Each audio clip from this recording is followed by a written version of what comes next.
Welcome to Audible Interlude, a G.I. Joe podcast. I'm your host, Dave West, codename Phantom Troublemaker. And I am your co-host, Noel Wood, codename Crapshoot. And I'm your Cobra intern that may be able to be found doing a dance routine to the theme from Snakes of the Plane online, codename Legion Cub. Oh, that's exciting. That sounds like some good bonus content, doesn't it? It does.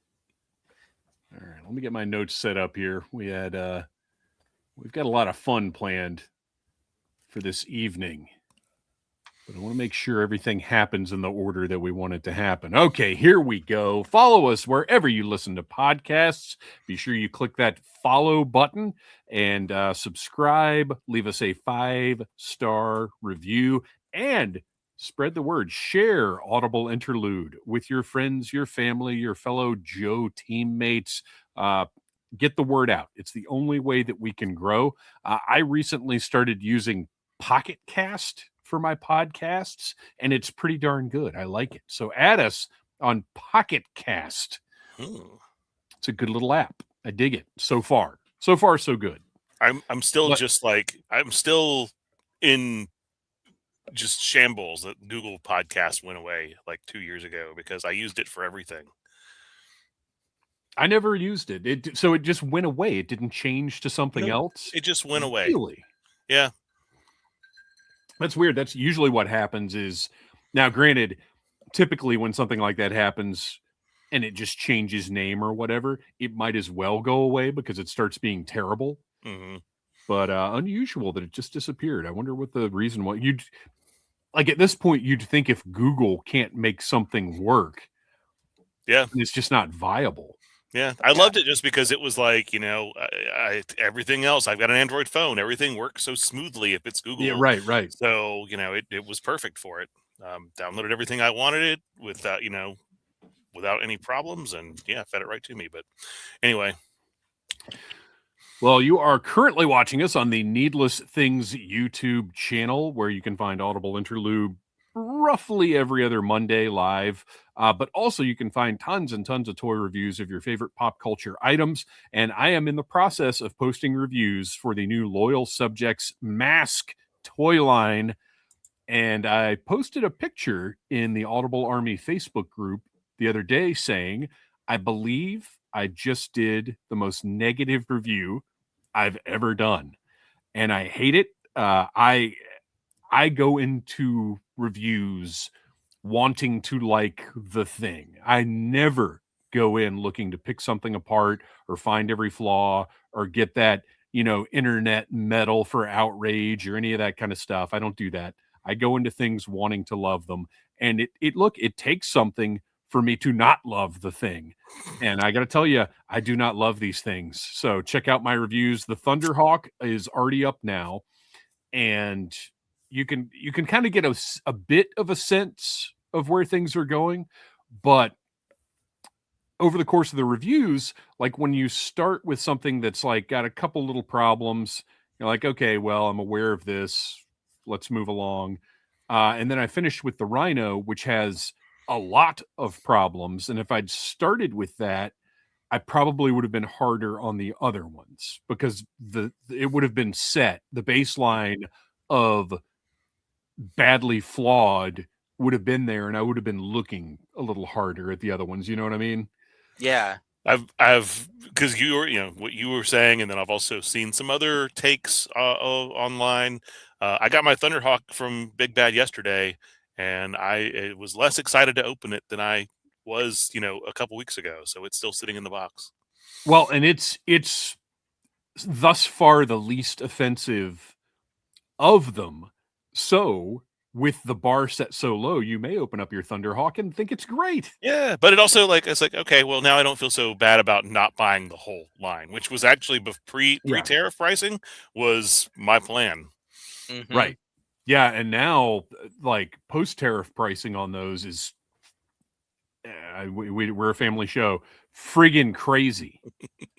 I will, even before my review of the Rhino or Mobile Command Center or whatever it's called, even before my review of the Rhino comes out, I will go ahead and say, do not spend $175 on that thing. Don't do it.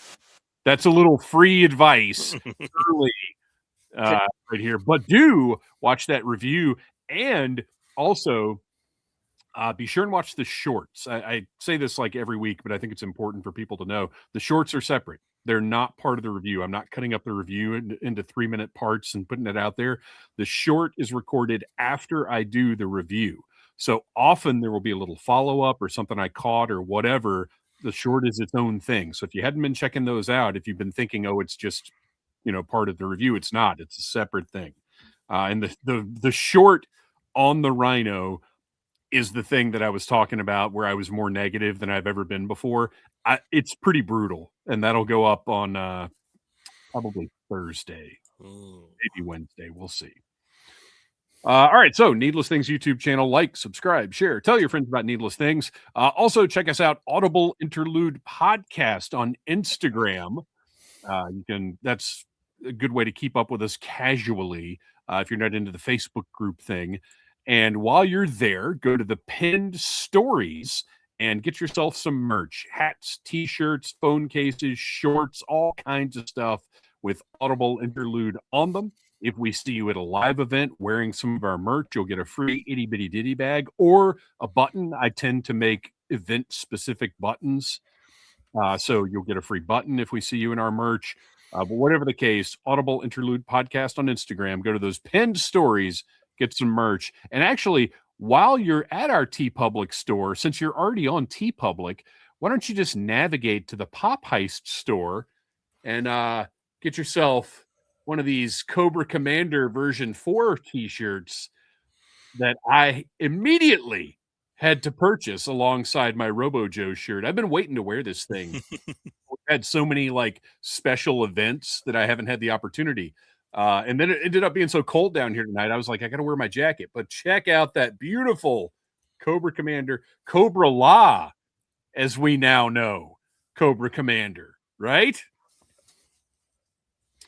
All right. G.I. Joe number 17. We were supposed to be reviewing it on Wednesday. Well, we were supposed to be reviewing it tonight after the show, and then it was going to go live on Wednesday.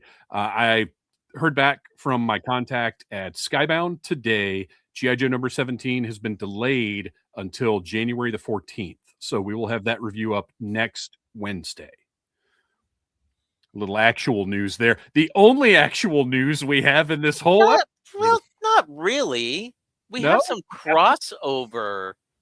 Well, but that's not going to be in that's true. Because we don't talk about leaks. Yeah. However, if somebody has a sound off requesting that we talk about a leak, well, we got to talk about the leak. So stay tuned for that. Our next regular live stream here on the Needless Things YouTube channel will be on January the 19th. Put it on your calendar, 8 p.m. right here on the Needless Things YouTube channel. And I mentioned that Facebook group. Shoot us a message at Audible Interlude Podcast on Instagram with your email address. We'll get you added, unless there's some kind of weird technical difficulty, which I ran into today, and I still don't know what the issue is. We'll try and figure it out. Available now, the first annual Audi's Audible Interlude Year-End Awards. Last week, we sat down and we picked, with a panel of experts, by the way, picked the best of G.I. Joe releases from 2025. That's available now wherever you get your podcasts. So go check that out. It was a very fun episode, and it went very long. Yes, it did. So did you guys have any like thoughts or follow-up or anything after, now that we have opportunity to discuss our favorites and whatever else? Any follow-up thoughts about the Audis?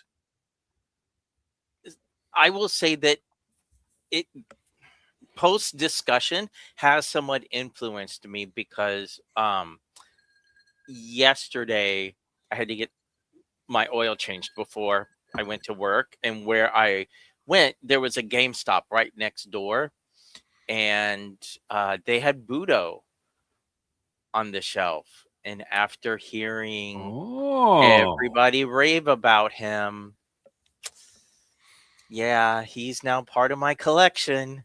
He's good, isn't he? I haven't had a chance And to you open paid him yet. GameStop Okay. prices for him too. Well, you know what's surprising? The GameStop, it was $34.99. Yeah, I For think him. GameStop has been keeping their Hasbro Like- stuff, at least over the past few months, at the recommended too Yeah. high retail price. I'm like, it's the same that I would get it anywhere else. That's the only, deciding factor. Right. Just sitting there looking at it, I was like, I see everything that everybody talked about. I see why he got nominated so many times. So, Dude, once you get him out and start swapping armors and stuff, it all just works so freaking well. Just great figure. Well, I also have a little follow-up from last week. I don't know if you fellows noticed in the notes where it said, do your research on dial tone. oh yeah, I couldn't figure that out. Oh, really? Okay. Well, let me refresh everyone's memory. But yeah, I think dial tone is great. My only gripe with him was his blaster. Well, and does he count? The Because I put him on this list too, but he was out in 2024.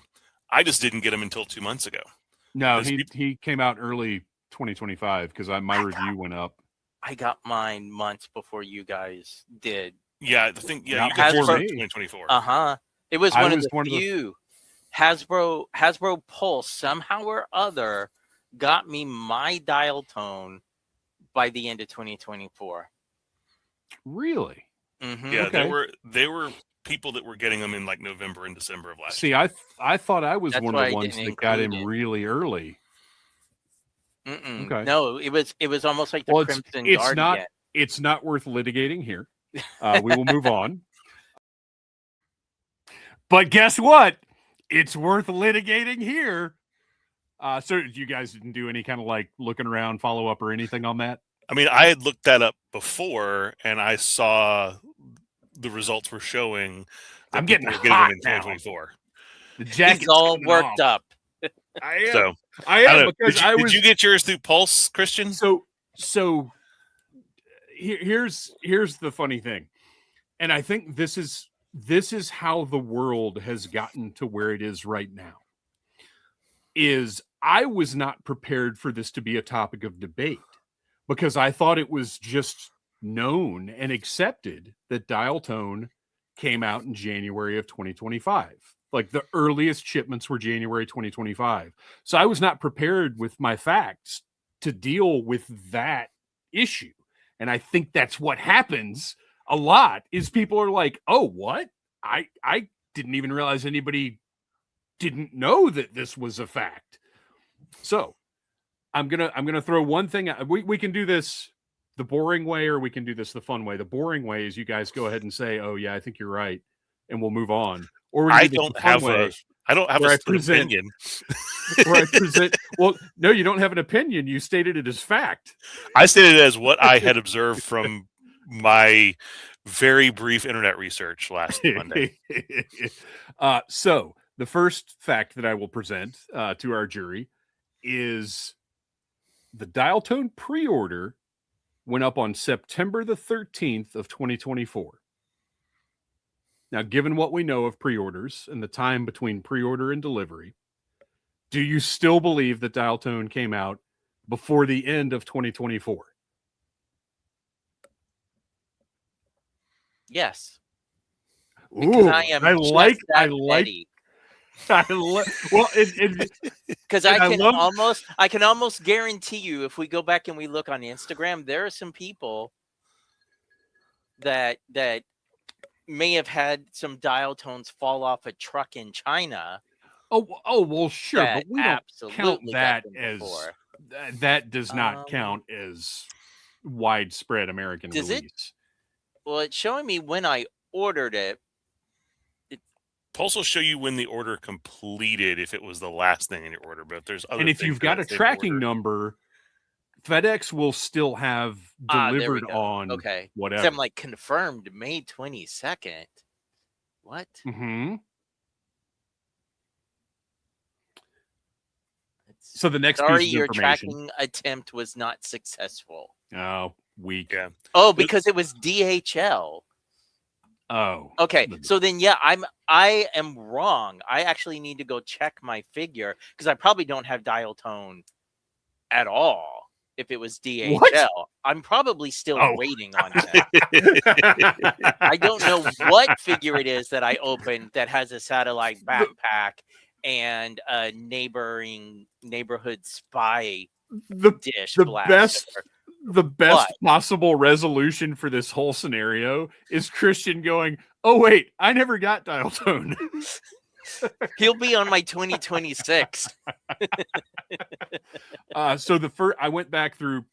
Mine was delivered from Amazon actually, and I believe that's where the early ones came from on January the 13th. If you go back on his tank and go through the 2025 chat, very few people got their dial tones in January, because if you remember, this wave was it dial tone, Saw Viper, Xandar, somebody else, right?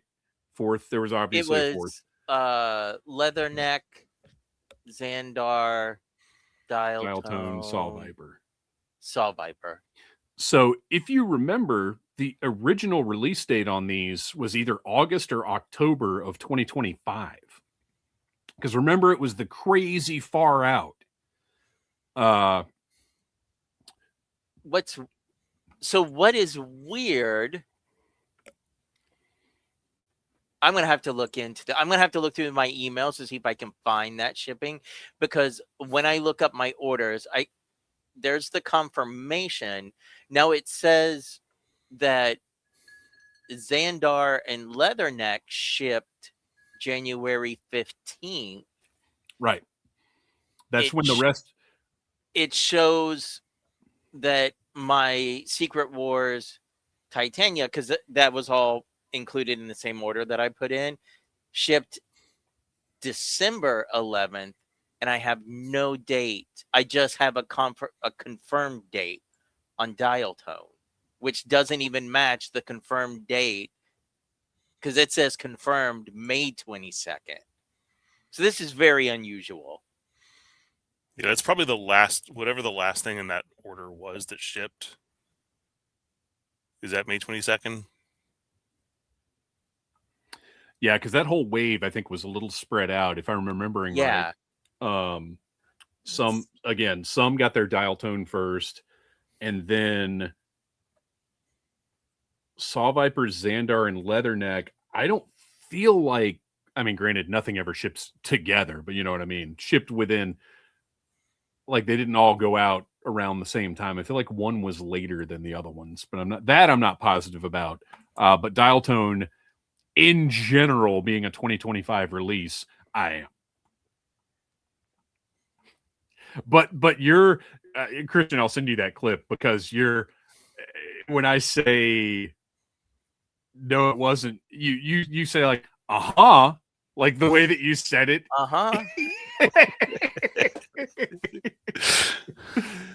So anyway, I have absolutely no issues being right. So it's all good.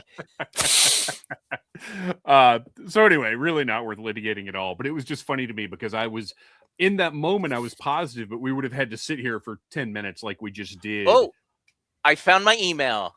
Oh, what you got? December 30th. I'll take a screenshot and send it to you. The day that you got the shipping notification?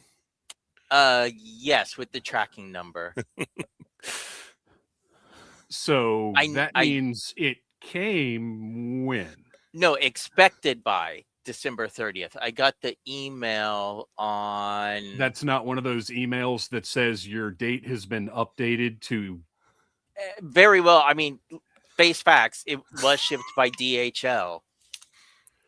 No, but remember, Pulse has those emails now that say we're notifying you of one of two things. Either your shipment has been delayed or the new shipment date is whatever. But that's why I'm saying, even if they sent me an expected by date with a tracking number and they shipped it DHL, that usually meant it didn't match up. Now, I haven't gotten a DHL shipment from them in probably like the last, I feel like 2 or 3 waves. Everything for me has been coming FedEx again. So Yeah, I'm trying to think. I think I'm in the same boat. I don't think I've seen a DHL from them in a while, although Big Bad has hit me with a couple of DHLs. So that's our follow-up. Look into it more. We'll have further follow-up of this story maybe next week. Kristian has more time to do some research. We've talked way more about dial tone than he deserves. Well, and I like that figure. And we're not done talking about dial tone this episode. That's right. I like turtles. So one of our panelists that submitted nominations for the Audis, their email went to spam, and I did not see it until the other day. So I just wanted to run through. And now we didn't name very many people, but I'll just add these in, and I will note that they did not change any of the outcomes, but it was interesting just to see some different stuff. Best update, Televipers. What were they thinking? Rattler, just the size. Most disappointing release, Rattler, nowhere to put it, which it's more of a personal issue, but that's where disappointment comes from. Why did this take so long? O-Ring Pythona. Most surprising release, Crystal Ball. Best troop builder, Frag Viper. Whoa! Excellent. Best multi-pack, Diver Set. Best animal companion, Cobra Commander Iguana. Best vehicle, Snake. Coolest accessory, Sci-Fi Blast Effect. Best portrait, Reaction Plus Royal Guard. Best packaging, and this one, I'm going to go with Cold Slither, but the Time Bomb bat from Reaction Plus. That was a good one, yeah. And that is, fantastic packaging. Give me die cut. Look, I was collecting comics in the 90s. Die cut anything, I'm in. Best loadout, Budo. Best classified figure, Wetsuit. Best Reaction Plus figure, Big Lob. Best non-Joe line, Marvel Legends X-Men 97. Best non-Joe figure, Jurassic World Hammond Collection Tiger Raptor. And best non-Joe toy, Lego Transformers Soundwave. Oh, nice. I have not put him together. I've still got him, but yeah. He definitely looks great. If you have not listened to last week's episode and would like to hear the final results to all of those categories, check it out wherever you get your podcasts. So normally, this is the part of the live stream where we talk about the news. And we do G.I. Joe and G.I. Joe adjacent. We'll talk about Operation Recall, Call Sign Longbow. There you go. Call Sign Longbow. Anything that's close to Joe, we'll throw in the news, especially if it's a light Joe news week. And I believe, here I'm willing to be wrong, I believe this is the first time we have had zero news, like nothing to scrape together news-wise. And again, stay tuned for later in the show. We do have something to discuss, but we'll explain it later. But we got nothing. Yeah. Which means... That's okay. We've got a really good show ahead, though. Right. That means we've got more time for our special guest. Somebody that we have become huge fans of. We thoroughly enjoy everything from Pop Heist. We thoroughly enjoy everything. If you're following Brett White on Instagram, has become a favored friend of the show. We are digging in now to Cobra-La Confidential. We're going to talk all about Cobra-La. We're going to talk all about everything that's happening on Pop Heist with Cobra-La, with our very special guest, the talented, the knowledgeable, the research hungry, that doesn't take no for an answer. Welcome back to the show, Brett White. Oh. Hello. Thank you. I'll start by saying I can't tell which one weighs more. I think this one weighs more. This one isn't. Let's hope so. Yeah, this the If way I was Pythona had screaming in weighed- my car. If Pythona had weighed as much as Nemesis Enforcer, those thighs would have to be even thicker than they are. She's svelte. Anyway, thank you so much. Yes, Cobra-La, the best thing in G.I. Joe. So, well, okay. And we've talked about Cobra-La plenty on the show, but now we're going to get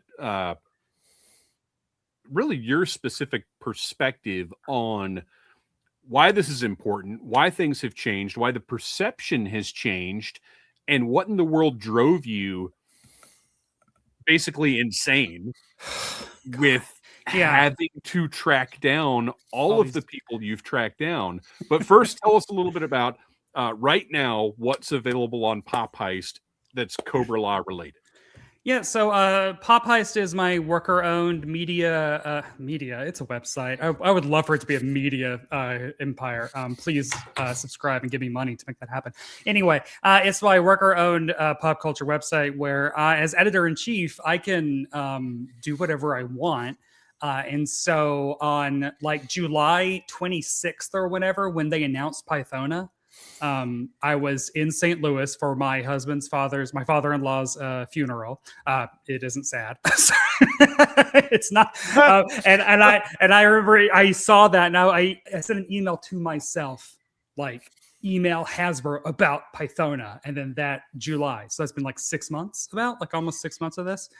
So fast forward to right now, January 5th, when we were recording this, currently on Pop Heist, we have 4 interviews with Lenny Penzica from Marvel, from Hasbro, from G.I. Joe Classified, Brian Flynn from Super 7, Buzz Dixon, the story editor of G.I. Joe, and also kind of, I don't really know what the WGA arbitration, what I could say, but like the story editor of G.I. Joe the movie. Sure. And Josh Williamson and Ben Abernathy from Skybound. And coming up, and will have already published, I'm giving myself a firm deadline because now I'm speaking it publicly, are interviews with Tim Seeley, who brought Cobra-La into the comics in like 2008 in that G.I. Joe versus Transformers limited series.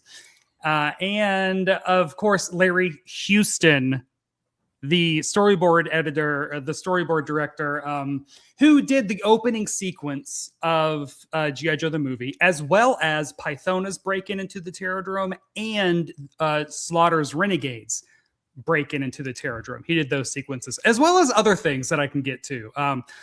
But all this is leading up towards the big, huge, hopefully comprehensive history of Cobra-La, who did what and when.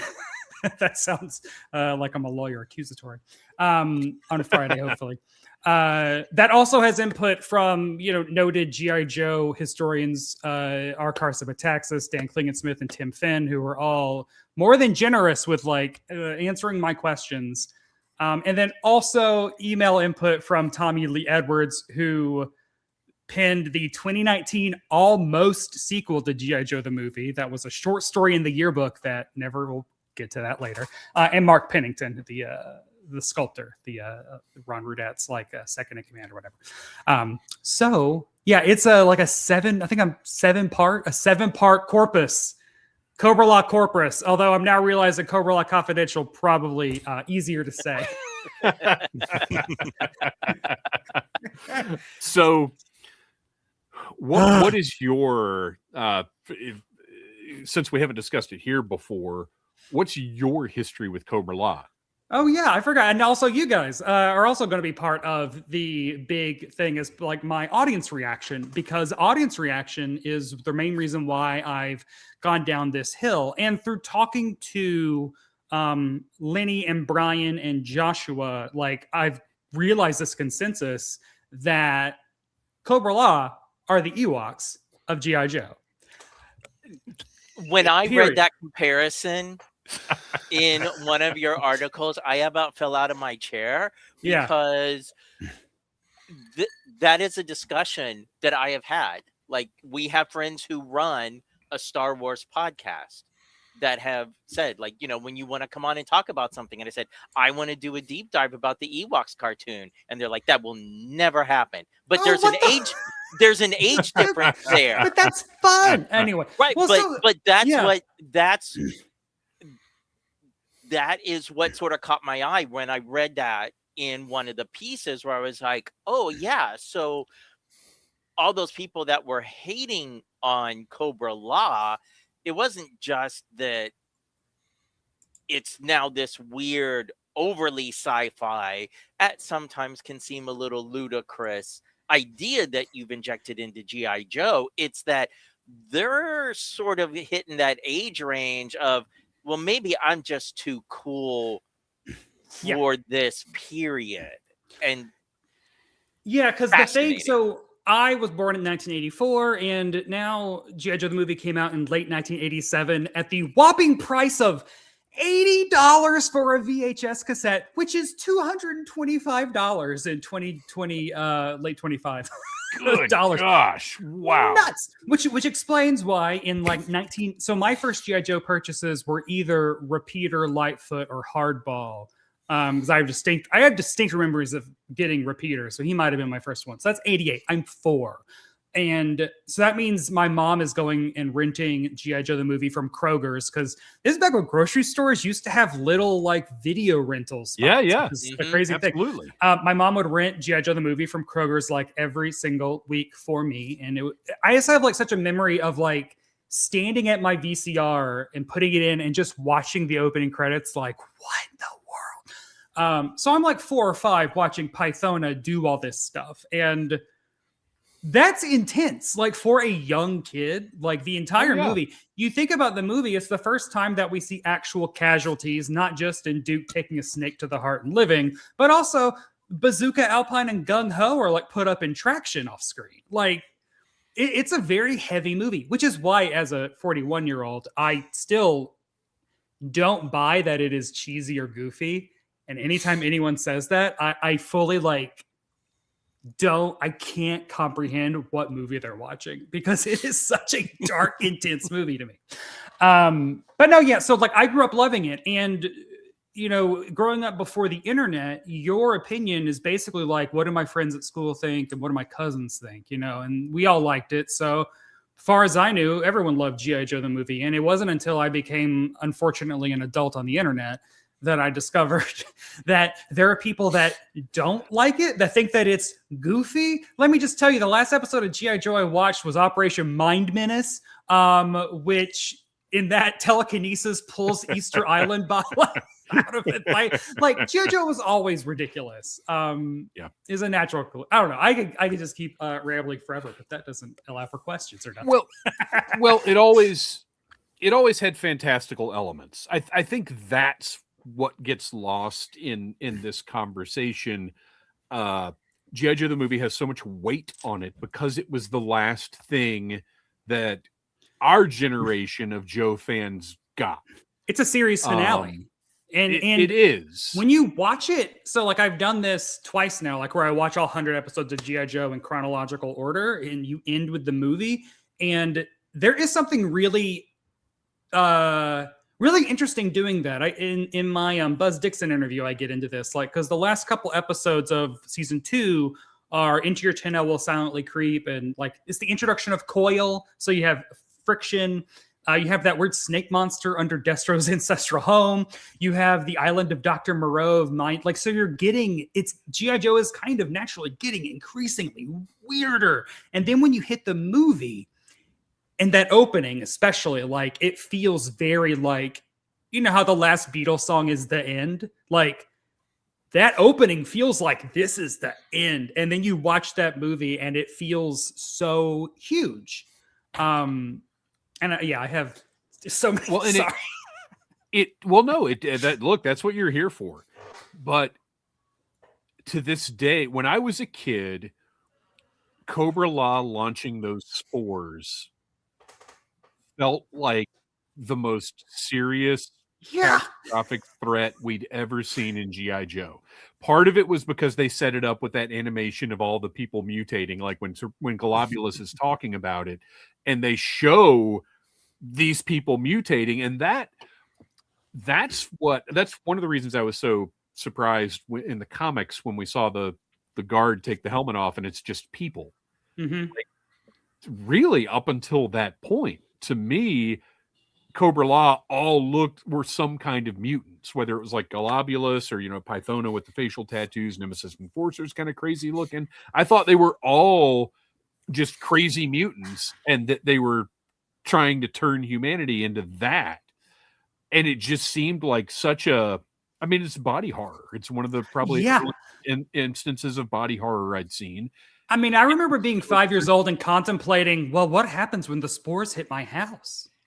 Like, I guess Mom and I, we're all going to become lizard. Like, I remember having existential crises like that because it's such a huge threat. And it's like the hugest threat. And also, this is also specifically, so what I found beautiful in talking to all these people that have worked on Cobra-La at different times is the symmetry of ideas that they didn't even, no one's talked to each other about this. Like, one of them being Lenny from Hasbro mentioned that Pythona's bodysuit looks like an H.R. Giger, weird. If you just imagine it all in black. Yeah. It's very Giger. And then I was like, Buzz Dixon specifically mentioned the acid on her fingertips was a swipe from Alien and Giger. Let me go ahead and say, Lenny, I know you're listening. Night Force Pythona. Just go ahead and do it. Yes. Just all black. That would be Ninja. awesome. Yeah. Oh God. And then the other one being Buzz Dixon. The idea that I find so cool about the Energon universe is this pairing of Transformers as metal versus Cobra-La as organic. And Josh was like, that seemed like such a natural dichotomy. And when I was talking to Buzz, he essentially said the same thing of G.I. Joe is military, so we're going to set them up against just all organic, a thing they've never come up against before. And I just think that it's such a rich, interesting idea. And I really like that so many people now are really thinking about it and applying all this stuff to us. To my beloved snake people. There was a old podcast called Excalibur. It was about writing fiction books. Unfortunately, all the episodes have been taken down. But they had an interview with Buzz Dixon. It was one of the first times I ever got to hear him talk. And Buzz has such a. I'm going to be honest with you. It's not brash. It's not rude. Yeah. He may not say what you're expecting him to say, right? But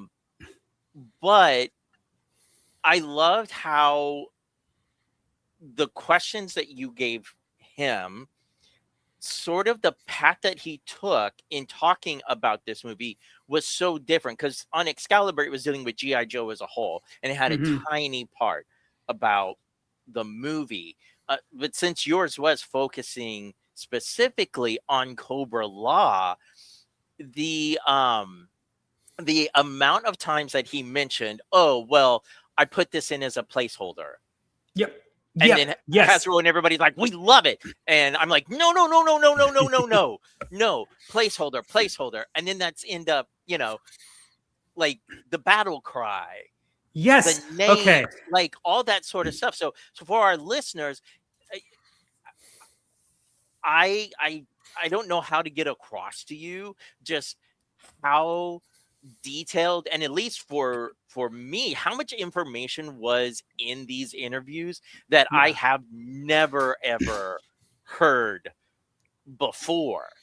And to think that the Cobra-La battle cry might have ended up not being what we got. Yeah. So one of the other really cool things that I've discovered through talking to specifically Buzz and Larry, and I'm going to try not to tear up talking about G.I. Joe or anything, but there's something about when you find out that the creators of a thing you loved it just as much as you do and were very protective of it. And the story of G.I. Joe, the movie, feels very much like creators being tossed it's basically Buzz Dixon is gung-ho splicing. The splice is plot lines, And Hasbro, Sumbo, Griffin Bacall, everyone is Nemesis Enforcer coming out. Like it's this creatives bending over backwards to meet all of these just like demands of things that, you know, the fact that Serpentor is like, they don't even tell Buzz Dixon, by the way, there's a new Cobra Emperor. Oh, you already wrote the season 2 premiere? Scrap that. So, you know, the creation of Serpentor leading to the 2 origins, Dr. Mindbender and Cobra-La, that was a fix. And then they were like, we like both of them. And he's like, you're only supposed to pick one. Okay. The other one, the name Cobra-La he was like, Buzz Dixon is one of the most learned, well-read men I've ever talked to. He's like, this is a reference to Shangri-La, etc. It's going to be a placeholder because standards of practices comes down hard on things that even sound kind of close to a trademark thing. No, they loved it. So he was like, the battle cry you mentioned. He was like, I want this to sound like the women in Lawrence of Arabia, that like trill. Which there's a clip, I linked to it in the article, and it's like, oh my God, that is the Royal Guard when they're doing it. That is so cool that he's like, I'm writing a cartoon movie, Lawrence of Arabia. That's my inflict. That's crazy. But then when Dick Gautier does it as Serpentor, it sounds ridiculous, but I still think makes sense. The other thing that Larry Houston told me that I got really emotional about is that Hasbro was very adamant about like, Old Joe's buy. No, we don't shipwreck Scarlet. No, we don't care about them. Like it's all Big Log, baby. But Larry was like, no, like we've worked on this show. Like we love these characters. So Larry was like, I found something for almost every one of them to do, either in that opening credit or in the movie. And Larry said that like it was maybe him. I can't remember if he said him or just like the group of storyboard artists, that when Duke has a snake through the heart, Scarlet wasn't supposed to be there. They didn't want Scarlet in the movie. I'm wearing my Scarlet shirt. But they were like, we've established that Scarlet and Duke are close and have a relationship. You know. So she has to be there. And so the fact that they like snuck these references in because they cared about the continuity and the story. And I thanked him because I was like, as a kid, you know, watching G.I. Joe the movie, I never realized that like Shipwreck isn't in it all that much because he has the one line of like, save my bones for Davy Jones when he sees Cobra Commander. And I'm like, that's enough. Like, oh my God, like Shipwreck's totally in this movie, you know. I was rewatching it today to prepare. And it's funny that you mentioned Scarlet because she was the one that I'm watching it, taking new notes, and she doesn't show up until it's let's court-martial Falcon, and they're escorting him to his room. And I'm like, we're how long into this movie? They just had to get her in there. That's how they squeeze it in. So yeah, that's wild. And as a kid, I think, Brett, like you said, you're maybe not necessarily conscious of it, but I think we did appreciate, like, because if none of the Joes we'd been watching for the past couple of years had been in that movie at the time, because I loved it when I first saw it, I don't think I would have. I think it would have felt like, where are the characters that I've been following for? Where are, like, they're not here at all. I wouldn't, especially when some of the new characters we got didn't get figures for me to connect to. It would have been tough. And I think, you know, going back to what you said about Cobra-La and the menace they represented, I think one of the things that made it, and because Noel, you and I were 11, Kristian, I was 12, right around there. Yeah. So 11, 12, we're a little older, but at the same time, it still felt scarier to me. And I think that's because the safety net of Cobra Commander's incompetence was removed. Yeah. Yeah. Every other episode of G.I. Joe as a kid, there's a certain level of safety you feel, even if you're not conscious of it. Well, Cobra Commander screws up every time. He never wins. Like, no matter how dire it may seem, no matter how much the Egyptian gods are about to bite Shipwreck's head off, you know Cobra Commander is going to mess this up and everything's going to be okay. But in the movie, Globulus is presented serious as can be. Like, he's not funny. He's not cutesy. He cracks no jokes, Mhm. and everything about Cobra-La. I do like when he's like a trifle melodramatic, but sure.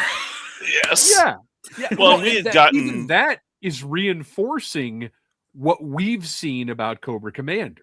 Yeah. we had gotten our table kind of set the year before with Transformers the movie, because it Uh-huh. follows a very similar way it presents these characters. We talked about, hey, we got a bunch of brand new characters. All the ones that we've loved for the last few years are just suddenly in the background. At least they're not killing them off in droves in this movie. But Yeah, same God. thing, we got, Unicron, who was also this actual menacing villain, because Megatron was more imposing than Cobra Commander, but Megatron was a little silly sometimes too. So getting this very serious new big bad in this movie, and we get something like that with Cobra-La, where the stakes are a little higher now than they have been in this cartoon that I've been watching for the last few years. Yeah, that's true. Unicron also, scary, comparatively scary. But I was trying to compare the two because I do have, growing up, I had a stronger affection for Transformers the movie. But if you watch our Hasbro Palooza episode, you will know my favorite Autobot was Skids. So my favorite character rarely ever appeared in the G1 cartoon. So I was a Decepticon kid. So Transformers the movie introduced Autobots that I did bond with. Like Springer is my second favorite Autobot. It's only because he's just shipwreck. See, this is the same thing with G.I. Joe the movie, of like watching it as a 4 or 5 year old. I'm watching it in context of Sumbo being on in reruns and like me absorbing that nonstop. And so like I love Falcon and I'll defend him forever. But like, I mean, I remember me and my cousins would fight over who got to play as Falcon. So like he hit a nerve. Oh, although I do have a hilarious. So I also dug through newspaper archives, and the way they announced that Don Johnson was voicing Falcon is hilarious to me. If you would like to read something from the Newswire in late 1986, please do. So basically, it's basically like everyone wants to see where Don Johnson's going after Miami Vice like wraps this summer or whatever. And he's like, it says, for those who just cannot wait, there was always the animated G.I. Joe the movie featuring the voice of Don Johnson as Lieutenant Falcon, the younger brother of Duke, a pivotal member of the G.I. Joe Special Forces unit.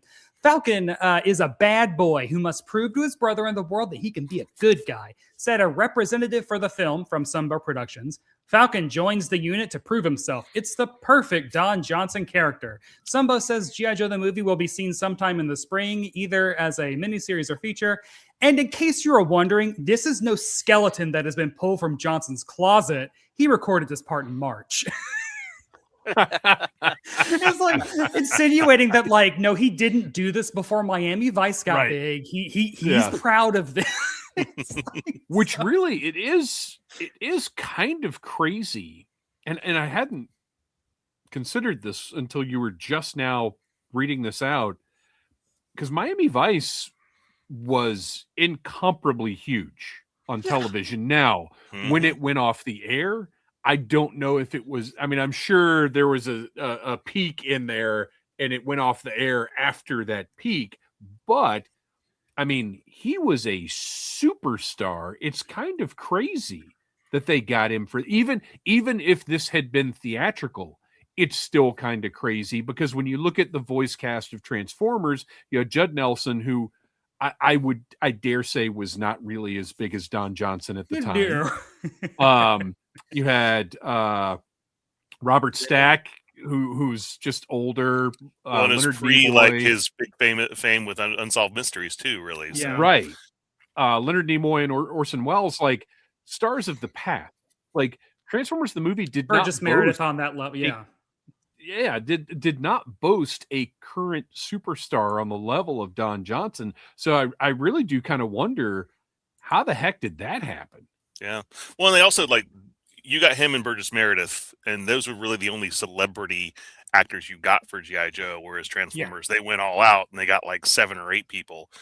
Unless you're counting Sergeant Slaughter, who was already doing the show at that point. Yeah. As much as I love Sarge, I don't count him as a get for the movie.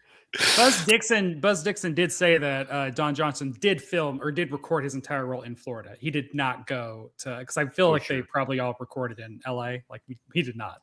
So I mean, but this is also before the days of like where an actor can just go into their closet and get out their iPhone and like record, just send it in. I mean, so he had to go to at least he went to a studio somewhere. Yeah, like he had to put some effort into it. Very interesting. Yeah, I'd like to hear that. That's Brett. You got it. That's got to be your follow up. Got to talk to Don Johnson. Damn it. That's it. Or darn it. Sorry.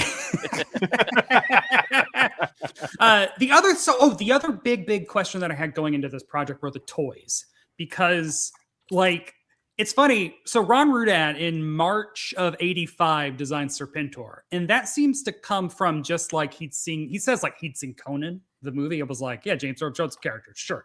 And whoa, right, yeah, I never heard that or thought of that before. Wow, yeah. And so there are all these designs in Carson's big, Art of G.I. Joe book for a Cobra Empress, which is basically like a female Serpentor. And I think we've all kind of been like, oh, that's early Pythona. That's not early Pythona. That is like, that's Ron Rudat like riffing on an idea, because he also does a Snake Society high priest, and like he's kind of just churning out a bunch of ideas. At the same time, Ron Friedman has been tasked with like G.I. Joe the movie. We're gonna do it. Jay Bacall loves sci-fi. Go sci-fi. And so Rod Friedman, who did write a draft of the movie, which I didn't know that was real, but there is a copy of that somewhere. But his ideas list is like, what is it?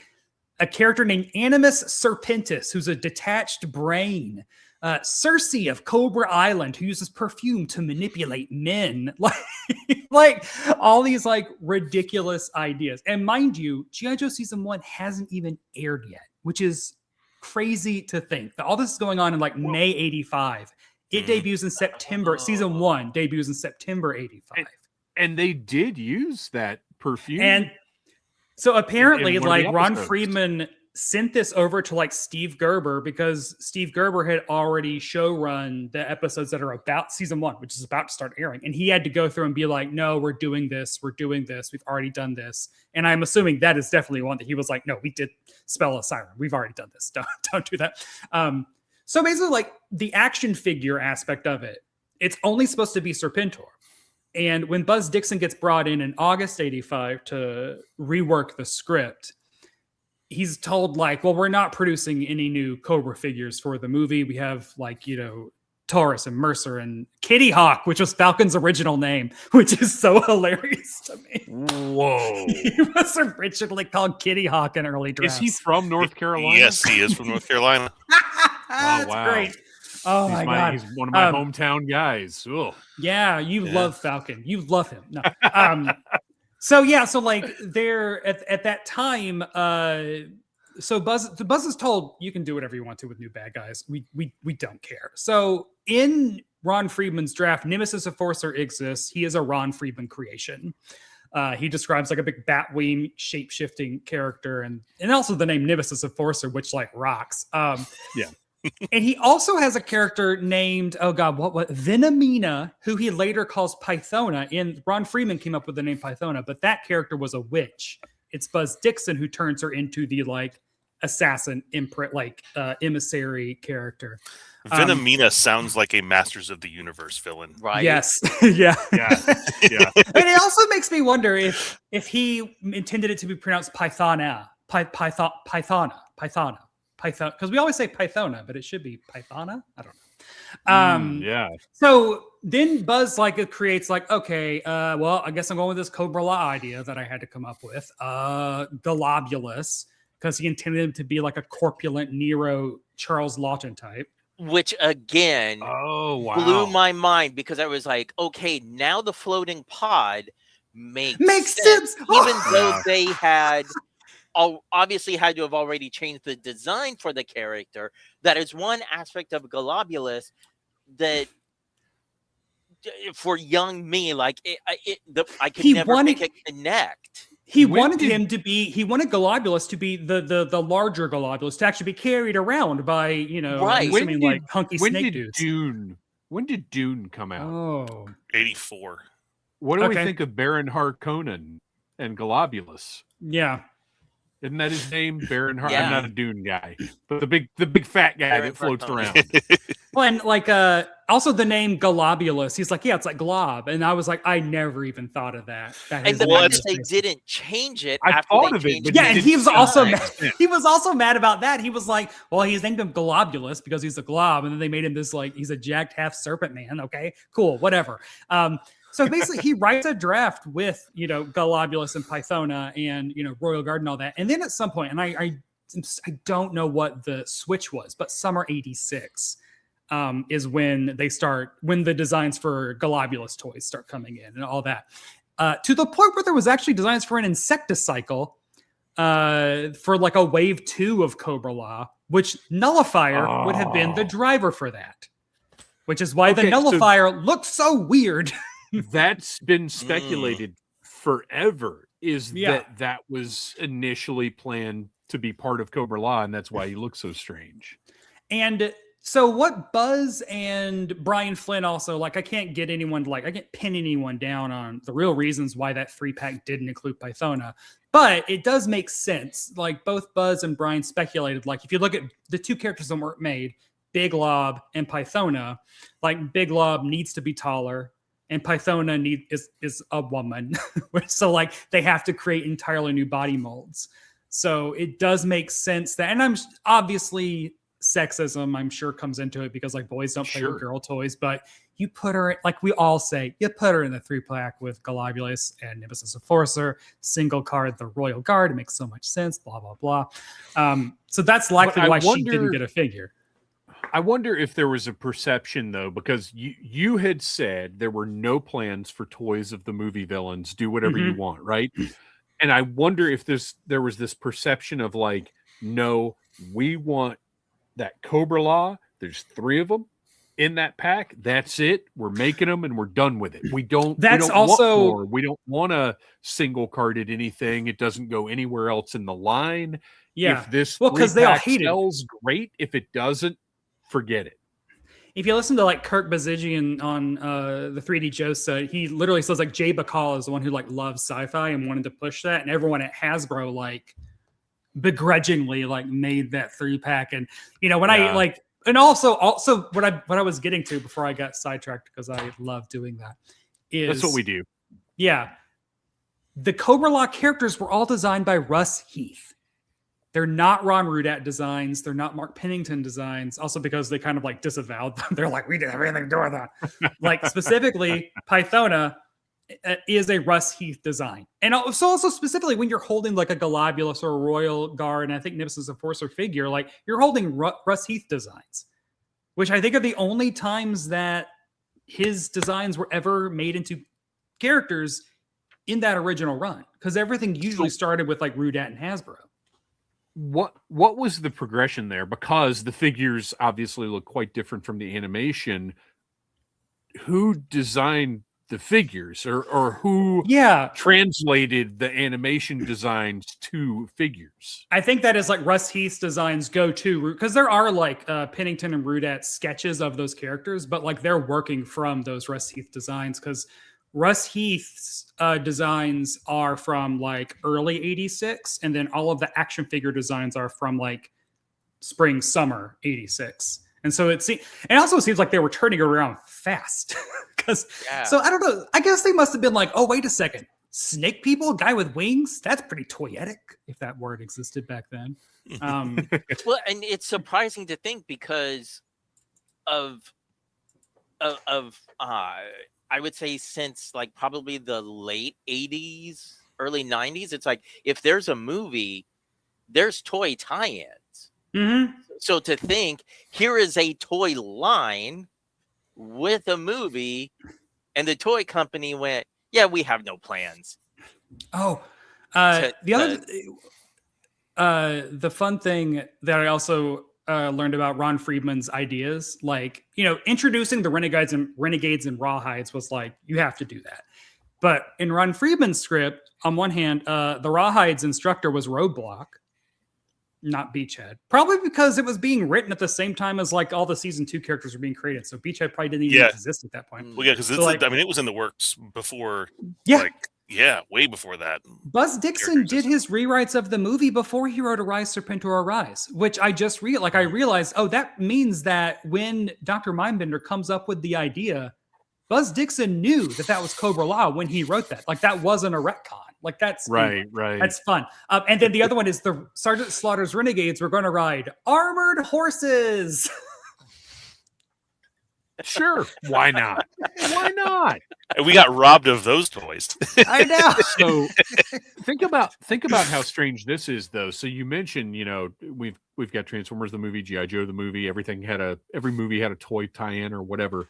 How interesting is it, though, that there was no livery for either of those? They were the toys from the movies were just released into the regular line. There was no Transformers the movie, like Cup and Blur and like all those characters just came out in the regular line. There was no featuring of like, oh, by the way, these are in a movie.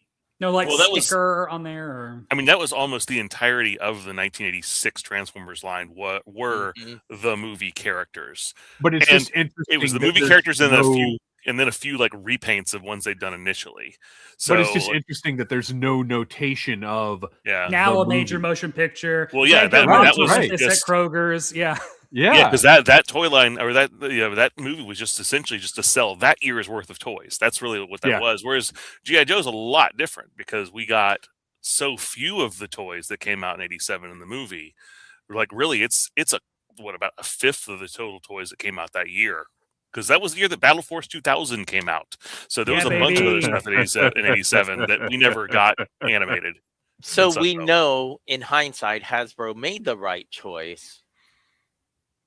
Because we could have had Battle Force 2000 in the movie? Yeah. What if they were the one? How different would history be if in the movie Battle Force 2000 were the ones that were dispatched to handle Cobra-La?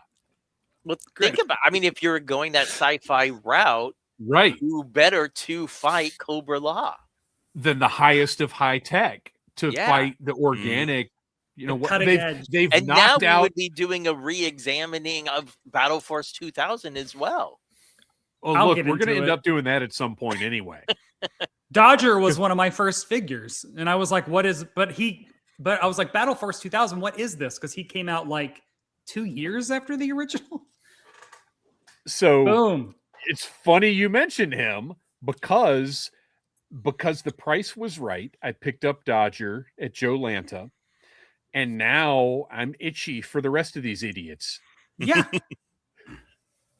And what really kills me is I was in Louisville a few years ago, and there's a incredible antique flea market place just outside of Louisville. If Rec Ship's still here, I'm sure he can tell me which one it is.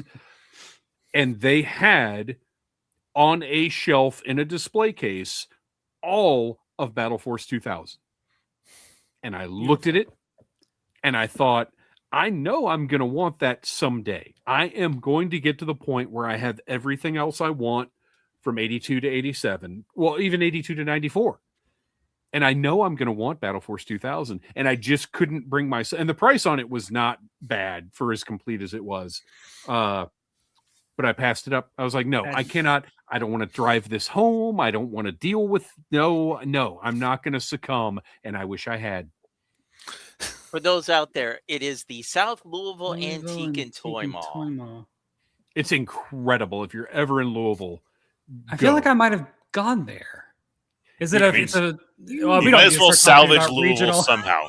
Can I jump to your Lenny interview for a moment? Yes. Because that was another one that caught me off guard. Because don't you shake Jinx's staff at our guest. Right? How dare you?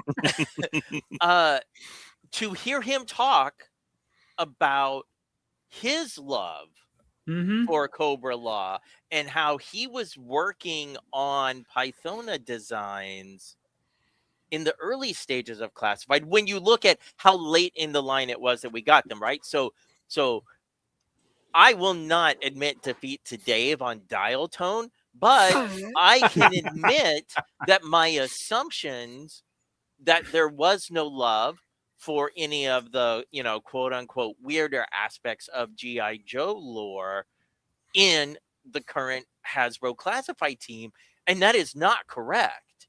Like your interview with Lenny really opened my eyes to, oh, we are going to get to some of the even more. Oh yeah. He flat out says, like, I got to tone the neon colors down. Yeah. But I mean, he wanna said get like to 90 figures. I asked him to like describe 2026 for Classified in one word, and he said push, because he's like they're trying to push the boundaries a little. Like we're getting Ninja Forces art in, like that kind of thing. But I think it also speaks to the storytelling that toy makers do, which again you don't think of the people that plan out waves of toys as storytellers, but like Lenny is very much like we were telling a sci-fi story. Destro's the new threat, etc. in 2020, so it was very grounded, and you can see this like gradual progression. So like it makes sense that in 2020 he's designing Pythona, but is like, well, how are we gonna get there? Right. But after you do Serpentor, and then you do Nemesis Enforcer, and then you do, and then also at the same time that's why there's like this something in the water kind of thing, spores maybe, because at the same time you have Josh Williamson and Robert Kirkman meeting up at Skybound, and both of them independently being like, Cobra-La is baseline. We are starting with Cobra-La. Like they both like loved it, and Robert Kirkman is like, I need Pythona, like that. And that was such a great, because when you read the Cobra Commander miniseries and it ends with her going off into space, it all just seemed, for no pun intended, organic, right? Like this is where the story is going. And when you're reading your interview with the two of them and you see how they both had ideas, and Kirkman is like, I need Pythona in space. Boom. And Williamson was like, oh yeah, well they just discovered that these metal people exist from outer space. It would make sense for Cobra-La to send an emissary out to murder all of them with her acid fingers. So but the other thing that also around 2019 is when the Tommy Lee Edwards for IDW publishes that short story in the G.I. Joe yearbook. Oh my God, what was it called? Like Cobra Visions or Cobra Ultimate or so. It's a story about like Falcon waking up in like a I know what you're talking about. And it's only 4 pages. It has Pythona in it, I do believe. And it ends and nothing ever comes of it. And then IDW loses the license in 2020, like very soon. But Tommy Lee Edwards told me that it was going to be a sequel miniseries. He said, I was extremely passionate about this Infinite Cobra project. Unfortunately, a new person calling the shots up at Hasbro killed the entire project with one email. They said the story was too retro and that they wanted to focus on only on moving G.I. Joe into the future. And this is 2019. Wow. So like you see that tracks with like what we saw 2020 early Classified. Yeah. And then you see now, like, I don't know, part of me is like, I really wish someone would like let Tommy Lee Edwards do his do whatever his idea was. I feel like there's so many opportunities to do really cool things if Image and Skybound care to do them. We've talked a lot about the Saturday morning cartoon series and how great it would be to see that come back. I would love to see Tommy Lee Edwards concept. There are a lot of cool things that could be done. However, I have to admit, with all of the momentum that they have with the Energon universe right now, I don't think they should dilute it. No. I think they need to stay the course, get as much as they can out of that, and then maybe if at some point they see we're we're losing readers or whatever. We need to do something to pump the Joe brand back up. Then maybe you introduce some splinter realities or whatever you want to do, Yeah. or however you want to look at that stuff. But right now, I think they need to now for until the end of time, let Larry do whatever Larry wants to do. But for Energon Universe, like that needs to be their juggernaut of just let's go.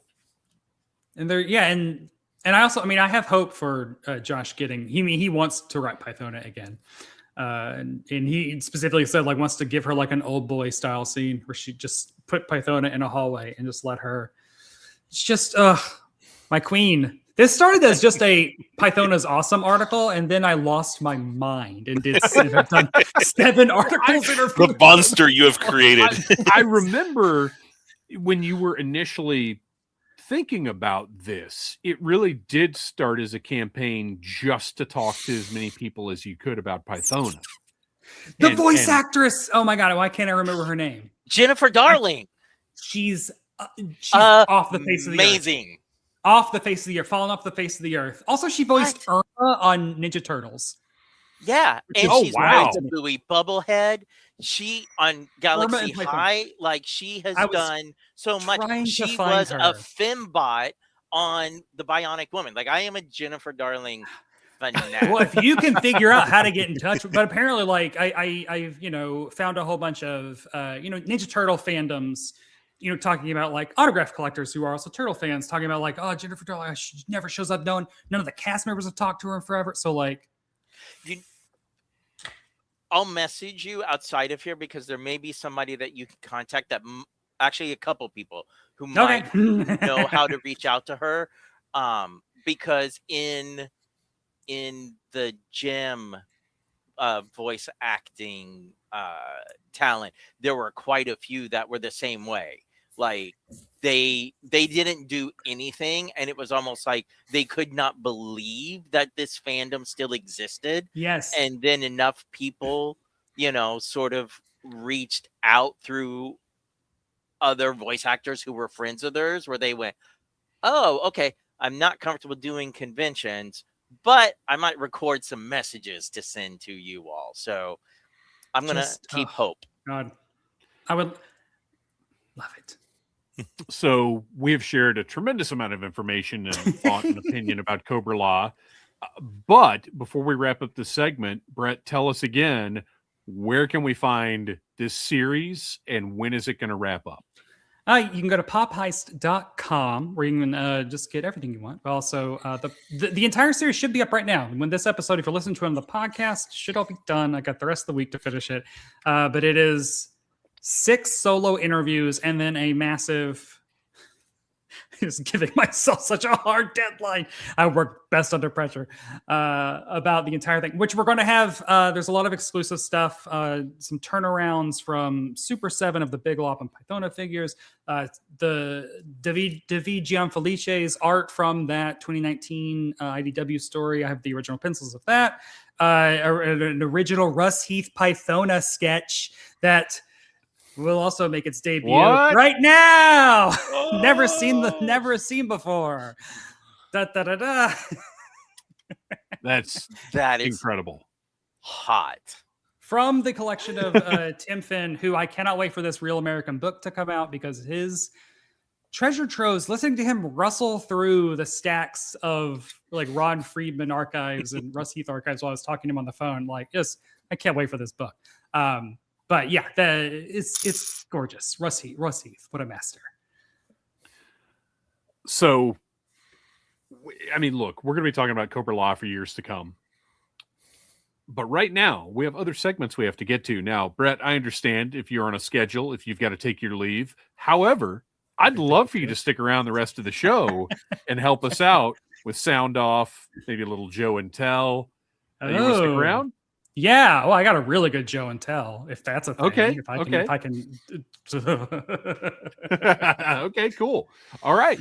Well, then that brings us to everybody's favorite segment of the show. If you're following Audible Interlude Podcast on Instagram, then you know every time we're doing a live stream, we put up a post that says sound off, because we want your input as to what we are going to talk about. And every time, it's really just the best time we have on the show, because the Audible Army tells us directly what they want to see, what they want to talk about. And we're going to get into it right now. All right. So here we go. Right off the bat. High-fiving a million angels. There was no way around us talking about this, specifically given some of us have a huge Teenage Mutant Ninja Turtles fandom. Obviously, we all have a big G.I. Joe fandom. Wreckship 85, our junior officer here at Audible Interlude, he broke the seal. These apparent TMNT G.I. Joe crossover figures. Now, we did not cover this in news because in general, we don't do leaks. We don't do like rumors, maybe, but we really try to stick to news, official announcements, things like that. But these were all over the internet. Everybody was talking about them. And look, if Wreckship wants us to talk about these things, well, I think we got to talk about these things. So let's go ahead and just take a look. God. Wow. The way I shrieked when I saw Donatello dial tone, like just mashing two of my favorite characters. I know. With his mustache. He has a mustache, Brett. Well, like when I first saw this, I just figured this is someone's mock-up, and I just kept scrolling. And it was like 2 or 3 minutes later, I saw it appear. Somebody else had shared it, and I was like, "This is getting some traction." And that's when I was this is all coming from like Full Force was sharing this, and they're not going to share something unless there's some legitimacy behind it, most likely. So for the listeners, the first image that we're looking at is Leonardo as Snake Eyes, Michelangelo is Shipwreck, Destro is Krang, or Krang is Destro. Or specifically Krang's robot body as Destro. Mm-hmm. Cobra Commander is Shredder. Raphael is, I know I'm going back and forth on how I'm referencing these. Raphael is Roadblock. Donatello is Dial Tone. Bebop is Ripper. And Rocksteady as Buzzer. And you can see Buzzer's accessories kind of off to the side in a weird way. I don't know where these came from. They have what looks like Chinese print on them, and what appears to be a release date of April of 2026. 8 figures, which is what we're looking at right now. All of the livery looks pretty accurate. There is an image of a boxed sample of Leonardo as Snake Eyes, and what's interesting about that boxed sample is it looks like the packaging very different from what we're used to for action figures. I mean, it almost looks like a Funko Pop. That is the same style of packaging that the Godzilla Ninja Turtle mashup figures have. I got translation. I didn't even notice that.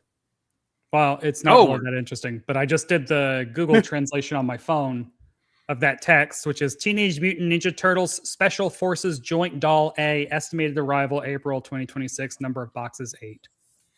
Oh, okay. Interesting. So, you know what I meant to do before we did all this? They just did a 4-pack of the military turtles, which, by the way, I talked to the sculptor behind the original Ninja Turtles line, Howard Quigley Chang. Everybody check out that interview on the Needless Things YouTube channel. And he mentioned that the Navy SEAL Michelangelo is his favorite figure that he did. I was going to bring those up and be like, I've already got G.I. Joe Turtles. What is this? But obviously this is a step quite a bit further. So let's talk about these designs. First of all, let's talk about the appropriateness of the character assignments. Snake Eyes is Leonardo, or Leonardo is Snake Eyes, I think makes a lot of sense. He's the ultimate ninja of the Ninja Turtles. He's the most competent, the most skilled. And I would love to never hear Leonardo talk again. Michelangelo is Shipwreck again. No. I think Michelangelo is Bazooka. I think, but that's, depending on Michelangelo. Okay. I mean, Shipwreck's he's a party dude. He's a party dude. Yes. Yeah. And he's runs his mouth. For me, Michelangelo as Shipwreck is not necessarily something I would have thought of, but totally makes sense. Well, what I love is they've done, instead of just having nunchucks, he has nunchucks that go into the Yes, little hooks, the grappling whatever. but also Polly's like, it looks like a pigeon, Yeah. which is fantastic. It's Okay. great. That's great. Okay. I don't care for Krang as Destro. Oh, see, that's the one that actually sticks out to me that I'm like, I dig that. That is, I like Michelangelo as shipwreck design. I do. Krang is the one that to me is a centerpiece. See, I would, and look, it looks good, but as far as the logistics of the characters, I just don't. I would have done Serpentor as or Krang as Serpentor. Globulus. You could, Globulus could have worked as well. But I like the idea of like a snake with Krang's face in the belly of the Serpentor robot, whereas Destro, like, I don't know, this just doesn't work in the hierarchy for me. But Destro's more it looks cool. like if Baxter Stockman was intimidating. Oh, I don't mind that. Oh, as Redship says, Chrome Dome as Destro. It's right there. I mean, yes, but Destro's not a robot, although he is here as well. So I don't. Well, he's a cyborg or android or whatever he is here. Shredder is Cobra Commander. Weak sauce. Character-wise, just doesn't make sense. But at the same time, what else are you going to do? It's the bad guy leader. They should have used Super Shredder and possibly leaned more towards like Battle Armor Cobra. I don't know. This just looks like it's Shredder in blue. That's it. If he didn't have a Cobra emblem on him, I don't tell you that that's Cobra Commander. But I don't know what you do other than Shredder is Cobra Commander. Sure, but then change the design up because Shredder as Dracula. Now, granted, this is Playmates and not NECA, but that figure is amazing. You're talking about a design from one of the greatest toy designers of all time. Sure. I get it. I'm sure this person is very talented, but they're no, Is Shredder Storm Shadow instead? Shredder or Zartan? See, I had the same thought, like Storm Shadow, but you have to have Cobra Commander in here. He doesn't really make any more sense as Krang than Destro does. Because Krang is real. I mean, Krang is the leader. He's the main bad guy, technically. Like Shredder was his subordinate. Yeah. I don't know. It's tough. This is a situation where there aren't really analogs. It's a weird thing. So we should probably move on. Raphael as Roadblock, I think, makes a lot of sense. I love how Roadblock has become one of the go-to Joe characters. I love that, and I want him featured. But when I look at that, all I see strictly is Raphael. Well, we're not seeing his guns. Sure. Right, the canon is kind of in the way. Yeah, it's all Yeah. Yeah. I mean, I don't know who else you would really do with Raphael. He's anger temper Falcon. No, that's awful. Who is cool but crude, Yeah. Beachhead? Oh, Beachhead would have been good. Yeah. I wouldn't have minded, and I wouldn't have minded Beachhead's balaclava, but with just the turtle features, like just there, like even to the point of the balaclava just is sculpted just into the mouth, and it's just teeth. Like I like that. Now the question is down the line: lot. Do we get Splinter as like Hawk or Duke? Oh my gosh, Splinter as Hawk would be great. A little helmet, little bomber jacket. Oh, yeah. I want Lady J as April O'Neil, not Scarlet. Well, Lady J. Well, yeah. We'll get to that. So Canary. Dial tone Donatello. Now, I don't totally understand his giant wrench, but otherwise perfection. Yeah. Like this is when I was looking at these and thinking, I cannot invest in another line. I just can't do this. And my eyes kept going back to Dial Tone as Donatello. And I was like, well, there's no way I'm not going to buy that one. And if I'm going to buy that one, You've got to have then all I'm going 4 to get all of them. turtles. At least the Yeah. the 4 turtles. Mm-hmm. Yeah, no, yeah, I love Donatello. With his mustache. Does he make more sense than mainframe? Does Dial Tone get that because Dial Tone's more popular than mainframe? Mainframe would have made more sense, but I think Dial Tone is more toyetic. Yeah. And Also, and- Donatello's way taller than mainframe. Brian Ooh, Favorite I jumps like- in with Raphael, either gung ho or leatherneck, and I actually love those more, only because the hats Yeah. on Raphael would make it look like, oh, now he's a character. So Yeah. to me, Raphael is gung ho as perfection. However, as we've mentioned many times, Roadblock has become one of the cornerstones of G.I. Joe as far as marketing goes. Who is Roadblock if not Raphael? Because we're getting a Roadblock. It's happening. Yeah. Mm. Yeah. And then we get Bebop and Rocksteady as Dreadnoks, and I mean that's wonderful. Which No just notes. tells us that at some point in time we're going to get Leatherhead as Nagahide, right? Oh my gosh, that's great. God. Oh my God, they're the same character. Like, I remember having both of them as a kid and being like, yeah. And what's one thing that I think is really worth noting about all of these is they appear to be a different style, articulation wise and design wise. From I was afraid they were going to be like those retro turtles they've done that are not very good, but these appear to be really well articulated. If you look, you can see the ankle joints appear to be modern ankle joints and not they're not swivels. They're not like it looks like these are a different style of figure than a lot of the turtles that are out there. And I'm excited to see how they move. But we've got more than just this to talk about. Next slide. What is happening when we are getting a Teenage Mutant Ninja Turtles Dragonfly that is 100% new tooling? This is not like a repainted Turtles, because the Turtles did have a helicopter, unsurprisingly. It is insane that it took Hasbro so long to have classified characters' vehicles, and that this is like Turtle Joes have to have vehicles immediately. And it looks like, Crazy. I mean, it looks like it's gonna accommodate 2 figures. So this thing is gonna be enormous. It's going to be huge. Hard pass. Can't afford. Oh no, can't this do it. this was even more so than Donatello is Dial Tone. This for me was the F-bomb. I have to have this.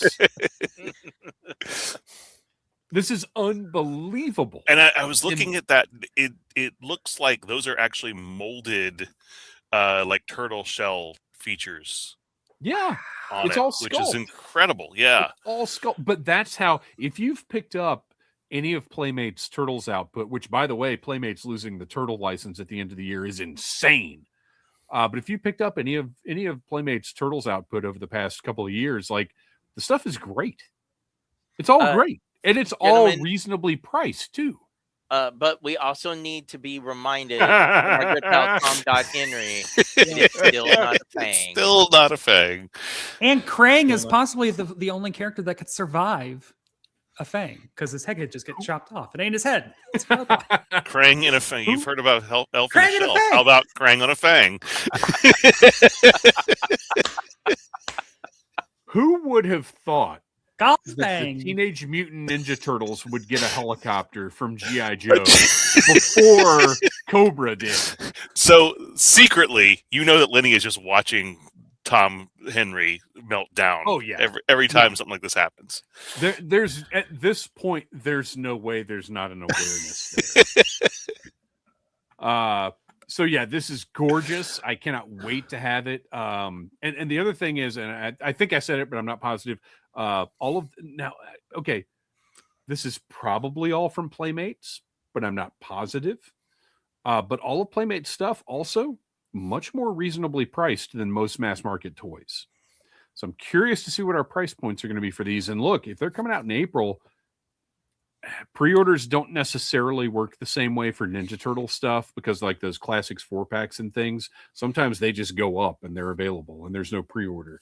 So I don't know how these will be marketed, but I can't wait. So we got one more slide. Well, we got one more slide. We've got a Ninja Turtles Ram. And again, this is not a repurposed Ninja Turtles motorcycle. This is a Ninja Turtles Ram. But With a that box toilet behind it plunger. sure isn't a Ram. That's not. right. We're gonna talk about that. That's our next slide. So this is beautiful. Look at that green tire. How beautiful is that neon green tire? It's insane. Oh, And it's I mean, it's a like perfect throwback to the original Ram cycle. It's like there is so much fan service going on here that probably isn't even that necessary. no, it's not. They literally could have because the Ninja Turtles have a motorcycle. They literally could have just painted it up and been like, done. So if you look though, do you remember the original Turtle blimp? Yes. Mm-hmm. Look at the rocket on the back of this. Mm-hmm. It's one of the Turtle blimp bombs. I mean, this is beautiful. That's this is fun. toy art. All right, so last slide, we're going to take a closer look at the package that's in the background of the slide we're currently looking at. It's awful. It's blurry. It's terrible, but I had to blow it up because somehow the Teenage Mutant Ninja Turtles are getting a better Awe Striker than G.I. Joe Classified is getting. It has With the right a cannon, Scarlet it has the April right- O'Neil? I'm I'm assuming it comes with her? Yeah, it comes with her, but I just can't read. Oh, it doesn't even say her name. Scarlet. It says Aw it says- Shell Striker with 4-wheel suspension. It does not name her. I mean, it's April O'Neil for sure. And it looks I'm like relatively it looks sure like it's Scarlet. Yeah. Yeah. Although, Although with a video camera, it should be Lady J. Yeah, I don't like this Lady J.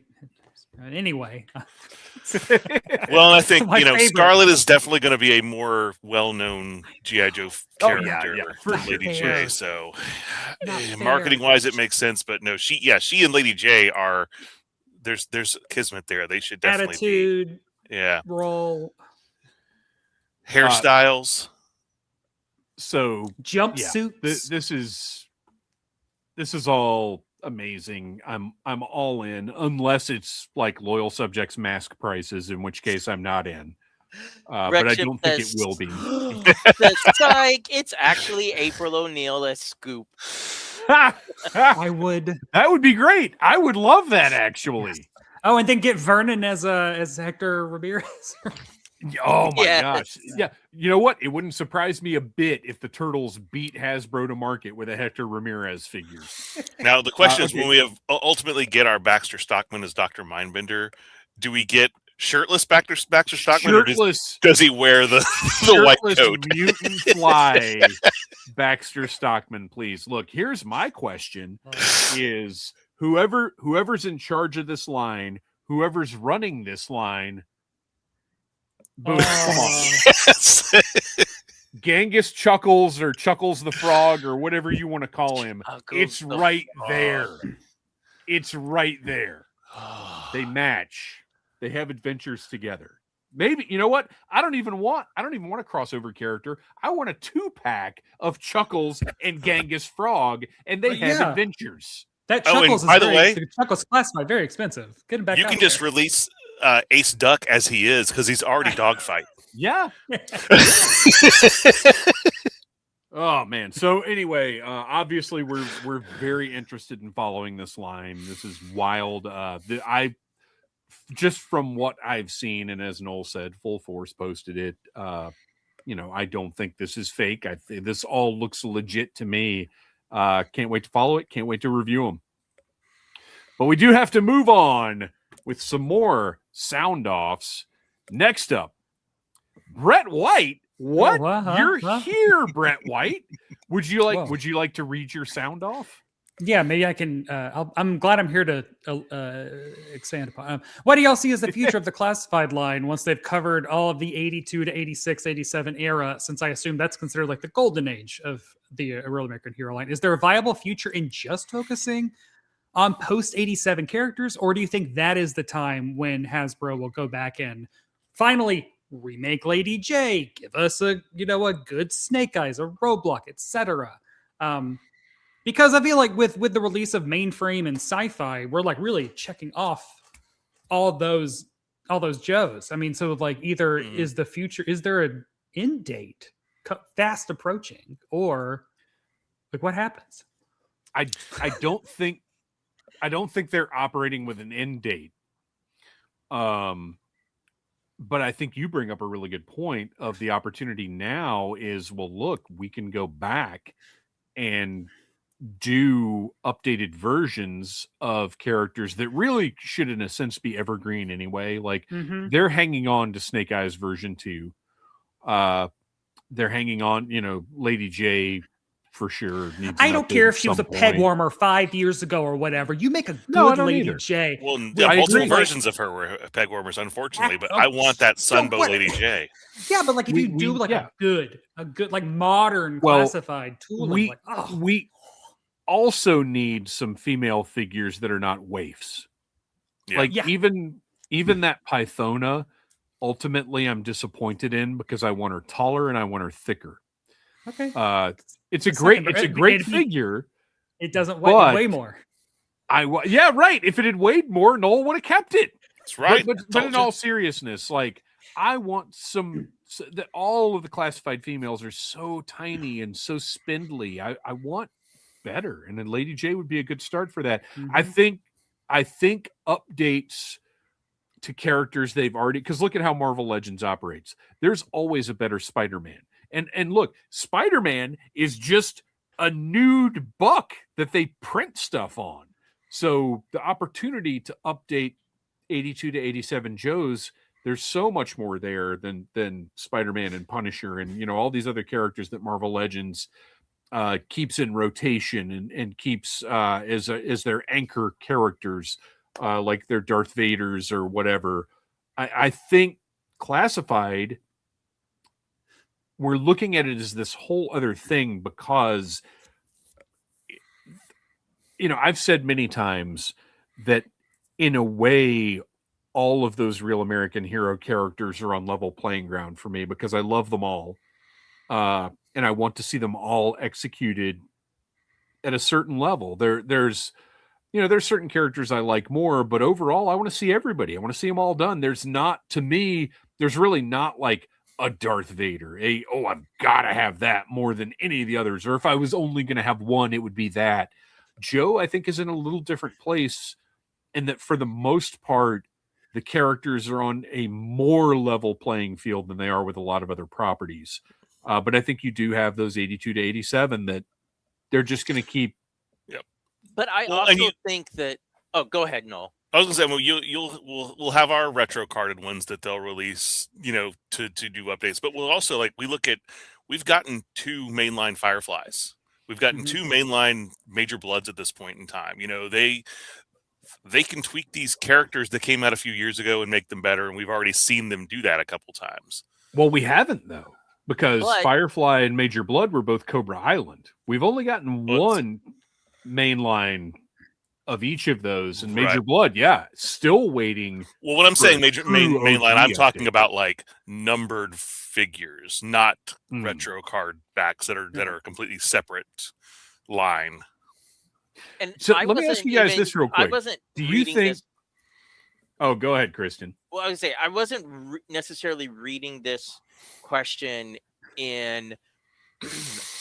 We have to keep going back and doing the 80, versions of 82 to 86 characters, because when I read this, I was thinking of something that Brett touched on in the Cobra-La pieces. Something we've talked about before is when you start, I think there is a viable life for the classified line outside of what I call the Sunbow era of characters, because when you start getting into Desert Camo Duke, when you start getting into Sonic My Fighters, Major Blood, right? Like Ugh. the ones that my younger brother came up with, those are his versions of the characters.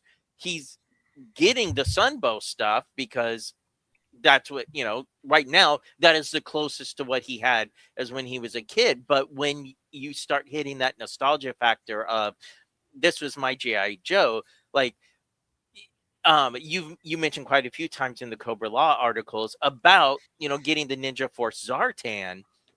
And even though I was older by that point, that was the Zartan that I liked more Oh. than Beasting Face Zartan.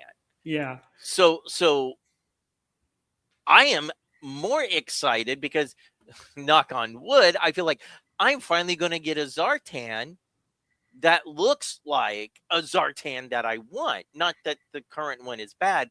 I just think that there are these other looks for the characters that are outside of the 82 to 87 that will still keep those named characters in. But I also think now is the time to start introducing some of those other,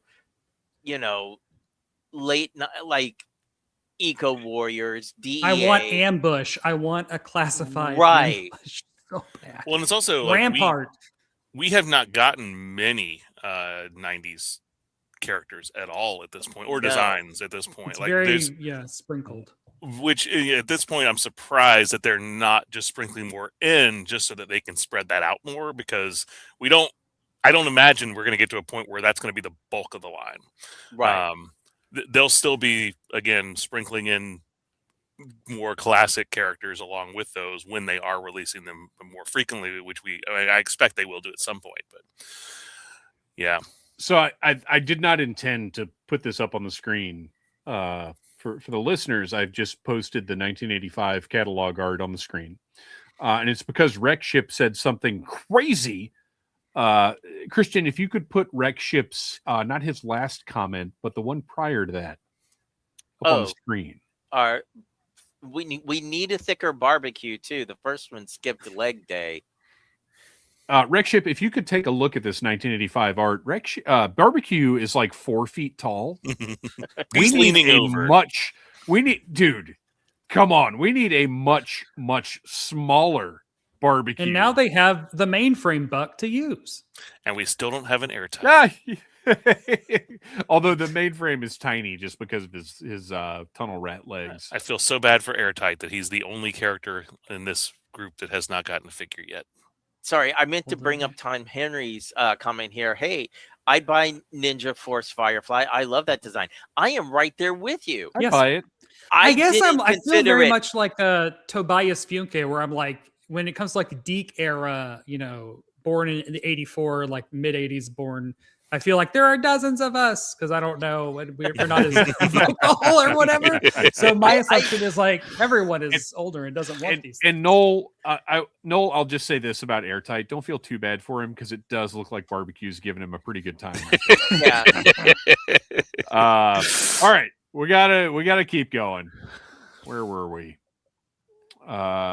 So yeah, I think they know what they're doing. I think that's the bottom line. Is at this point, we trust the classified team. I am sure Lenny strikes me as the type of maniac who has this line plotted through 2032. You know what I mean? Like, I think we're fine. All right, Tom Henry. Can I ask a question for the special guest and you all? Yes, you can, and you just did. So let's move on. No, I'm just kidding. What would you like to see plot-wise for Cobra-La in the Energon universe going forward in the new year? I know they aren't doing the limited runs anymore, but I'd like to see a Cobra-La limited run. I'm at a point in my life, and I've talked about this before, I just like to sit back and see what they do. I try not to plan. I try not to expect. I try not to think about like, oh, it would be really cool if they did this, because we have such a tendency to get so stuck on our own ideas and expectations and plans that sometimes what happens can disappoint us. So I try and sit back and take it in. But I will say, I think the one thing that we all want at some point is Cobra Commander's backstory with Cobra-La. Yes. Mhm. I don't know about this year, but at some point, we have to see that story. Have y'all watched Silo on Apple TV Plus? Not yet. It's on the list. It's great. But like, I don't know, for some reason, when I think about like life in Cobra-La, I think about Silo and like that show. And like, just because Cobra-La is such a Interesting. small, insular, like, they don't leave. They've been there for hundreds of years. I think there could be a really cool, like, limited series in like, how did he get there? How did he fight? Like, and also what is life Right. like? What has the life been like for hundreds of years there? Like, yeah, that's and the one thing that I do want, and I will demand this, is I want a double page Tom Riley spread or like action sequence of Pythona just murdering people. That's all. Yeah. I want it eventually. Absolutely. That's all. And then I want to own it. I want the original pages. I would like to see a mini series or that deals with the history of Cobra-La, not necessarily Cobra-La as we know it right now, but how did it start? Right? Is this a group that found their way? Were they chased into hiding? Like, give me a 4-issue miniseries where each issue deals with a different time period in Cobra-La, with maybe the 4th issue giving us the Cobra Commander backstory. But that's where I was leaning towards when I read this. Well, and have they specified? Because in the movie, I think Globulus references them like predating human race. Yeah. Mm-hmm. But have they referenced that in the Energon universe? Like, how long has Cobra? I don't think they've given them a time frame yet, have they?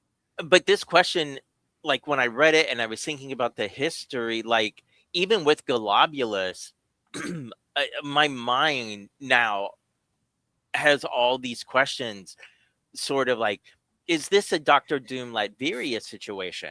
Because the versions of Globulus that we have gotten to see is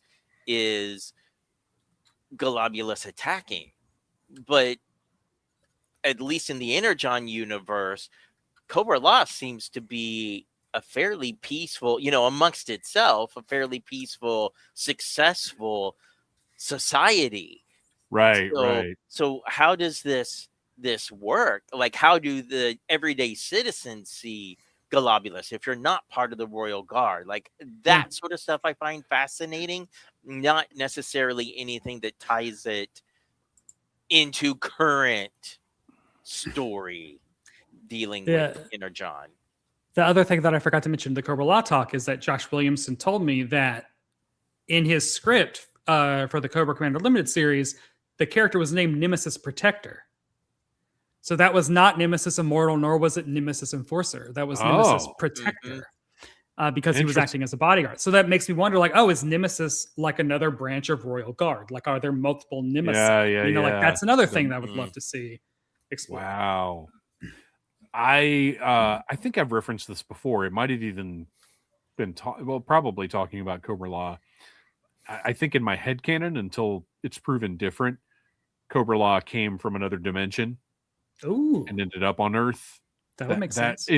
If you've read Brian Lumley's vampire novels, which are some of my favorite novels of all time, it's explained that vampires came from another dimension. They're not native to Earth. And that's sort of how I see Cobra-La. But it's probably just because I love Brian Lumley's books so much. Anyway, so yeah, I mean, look, anything they want to do, I'm ready for, because, similar to the way that the classified team has earned our trust, certainly the creative team at Skybound has earned my trust. And wherever they're taking us, I'm here. I'm buckled in, ready to go. G.I. Joe Collector 76. Why do you guys think certain characters like Snake Eyes or Storm Shadow transcended toy line status and became cultural icons? Is it just the fact that they are ninjas and they came out at the height of 1980s ninja fixation, or is it something more? So before we address that, I think we have to address, are Snake Eyes and Storm Shadow actually cultural icons? I would argue that the only character from G.I. Joe that actually achieves that status is Cobra Commander. Yeah. Well, and Snake Eyes. I mean, Snake Eyes got essentially he became the character they had to be like released, and especially when the 25th line and all that. How many versions of Snake Eyes do we wind up getting throughout the years? Sure. But that you're selling to G.I. Joe fans. I'm saying to the general public, which G.I. Joe characters are. Well, that was my point. Was like if you're a kid of the '80s who knows G.I. Joe mostly from Sunbow, Snake Eyes is not your guy because he's barely featured in that. And Storm Shadow really is. I mean, he's a tertiary character in the Sunbow series as well. So unless you were like a big Larry Hama, fan reading the comics back then, they're probably not even really on your radar, other than the fact that like Hasbro is just putting these toys out all the time. So yeah, I also was thinking about this when I was like, well, are they really that?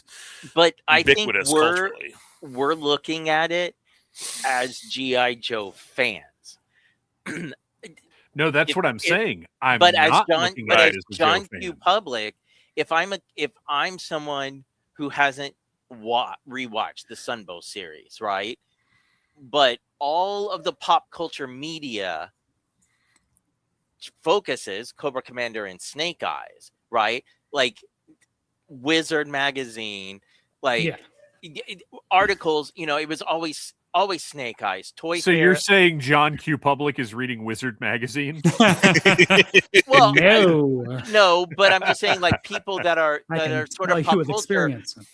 Like I love the 80s, stuff like that, where it focuses on, to Noel's point, like when there's stuff out on the early days of the internet about, the silent issue, like I feel like it's sort of I can't remember the name of it, but basically people have been told for so long, Snake Eyes, that in your mind you think Snake Eyes appeared in that cartoon more than he did. Yes, yeah, Look, I absolutely, yeah.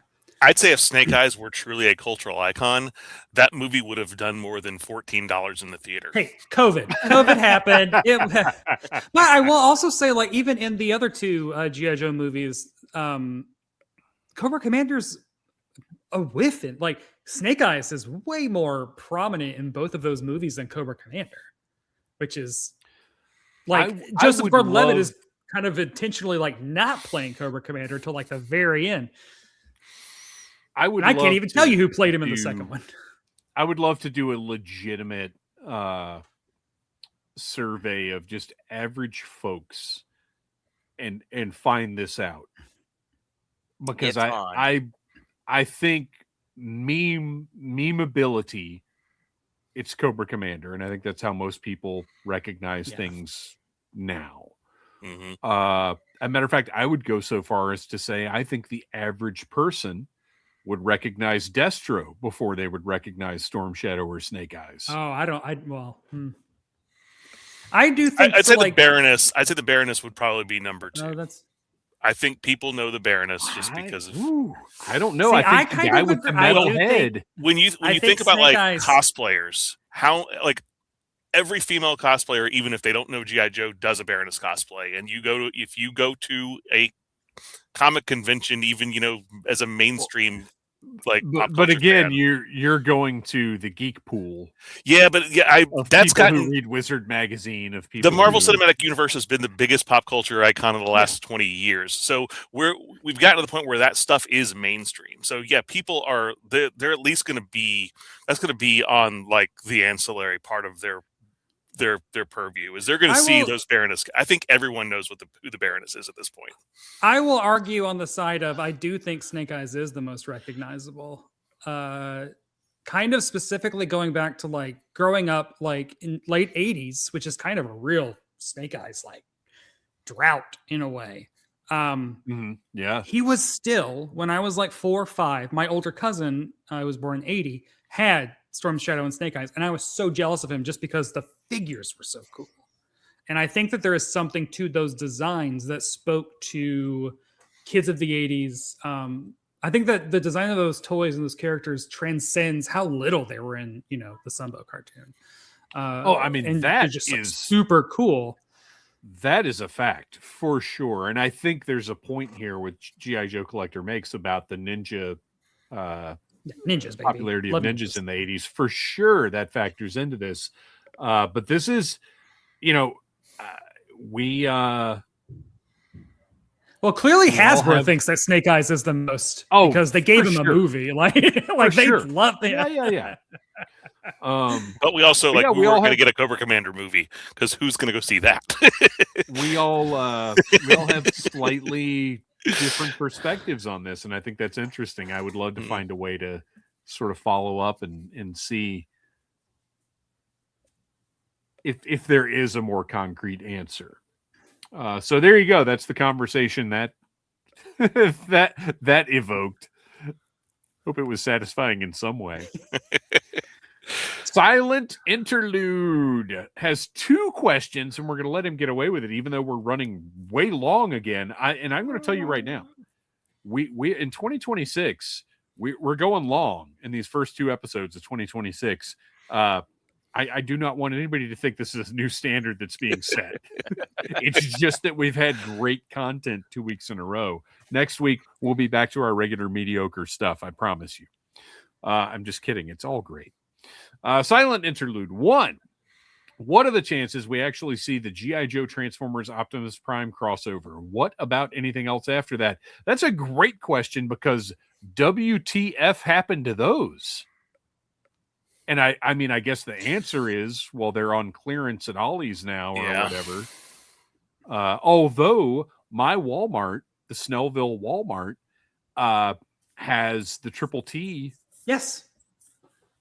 Yeah. Well, and which is insane. I still kind of think that was an odd choice because what we got with the other ones, Megatron, his tank, those are very well-known things. Right. It's even like you might know the Thunder Machine, but everyone loves Soundwave. But like Cup and the Triple T, we're going down a couple levels. well, there are a number of those fan channel exclusives in, I guess, certain Walmarts. And why Snellville is one of them, I cannot explain. But they've got the E-Wing that was a fan channel exclusive from Star Wars Vintage Collection. As a matter of fact, I was there today, and they're all still sitting there full price, every single one of them that they got in several weeks ago. Still just sitting there. Yeah, weird. Super weird. But yeah, I don't know what's going on with that crossover. If we saw... Did we see pictures of Prime, or did somebody just say it was happening? We never saw any images. Yeah, we never saw pictures. We never. That may be 86. We had, but I mean, those others, we had rumors for a long time before they came. Before they reality. hit, yeah. So, yeah, the Triple T, we knew about, what was it, like a year before it actually and came same thing out. with the Soundwave and the Thunder Machine. Like there were rumblings about that long before it was official. So it's maybe something that they were working on and they just have held off on it because those weren't selling. Maybe they'll bring it out next year or maybe they'll announce it this year for the 40th anniversary of the movie. Look, we talked about it recently. I don't remember when. I would love it if the Energon Universe stuff, like we saw with the Void Rivals set with Jetfire, if the Energon Universe stuff was just O-Ring, just do O-Ring crossovers. Mm-hmm. Perfect. Done. Do it. But I don't believe that Void Rival set did very well either. So I don't know. I think Well, if it was a had con exclusive, not wasn't it? come with a Jetfire that everybody already had. Well, and If they had also just that done the didn't 2-pack. interact with the figures. Yeah. Mm-hmm. Like that, to me, that was one of the turnoffs of some of the sets that they did. That now, granted, they repainted the Sky Striker. They repainted the Rattler. Like they were cool, but it was like, well, these don't transform, so this isn't really like a real thing.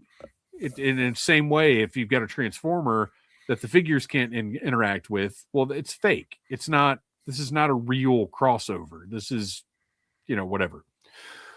Number 2, What should Super 7's next Reaction Plus wave be?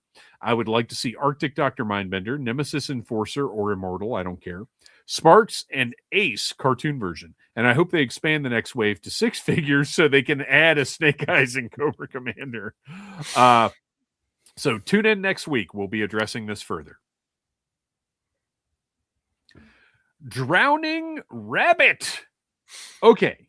This feels like an inordinately silly question. Okay, Drowning Rabbit, if you feel like any question is inordinately silly, you clearly have not been listening to this show long enough. There is no such thing as an inordinately silly question. We thrive on that here, so bring them.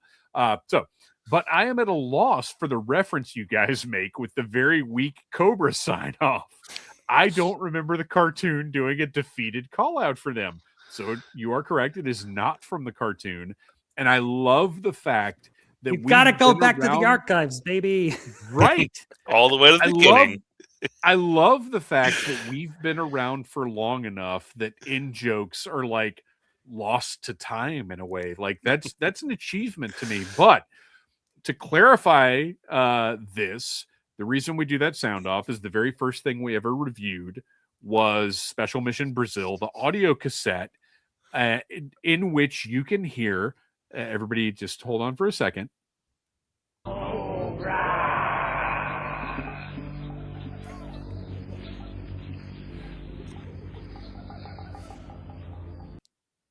So throughout, I'll play that one more time because it kind of came in right as it was starting.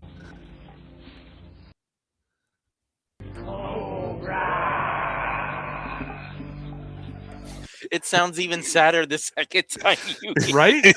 So throughout, we have talked. I recommend you go back to our very first episode where we did our review of Special Mission Brazil, not the recent one where we did a live table read. Although you should check that out as well because we had a blast.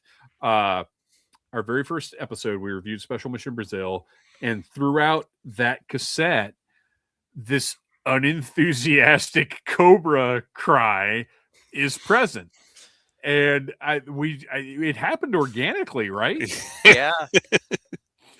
It was just at the end of the episode. We just all, I can't remember if it was just you guys or all of us did it, but like we just were like Cobra, and that's become our thing to the point where when we do live panels, the audience knows like that's what to do is the unenthusiastic Cobra battle cry. So that's what that's all about. You know what? Let's give it one more.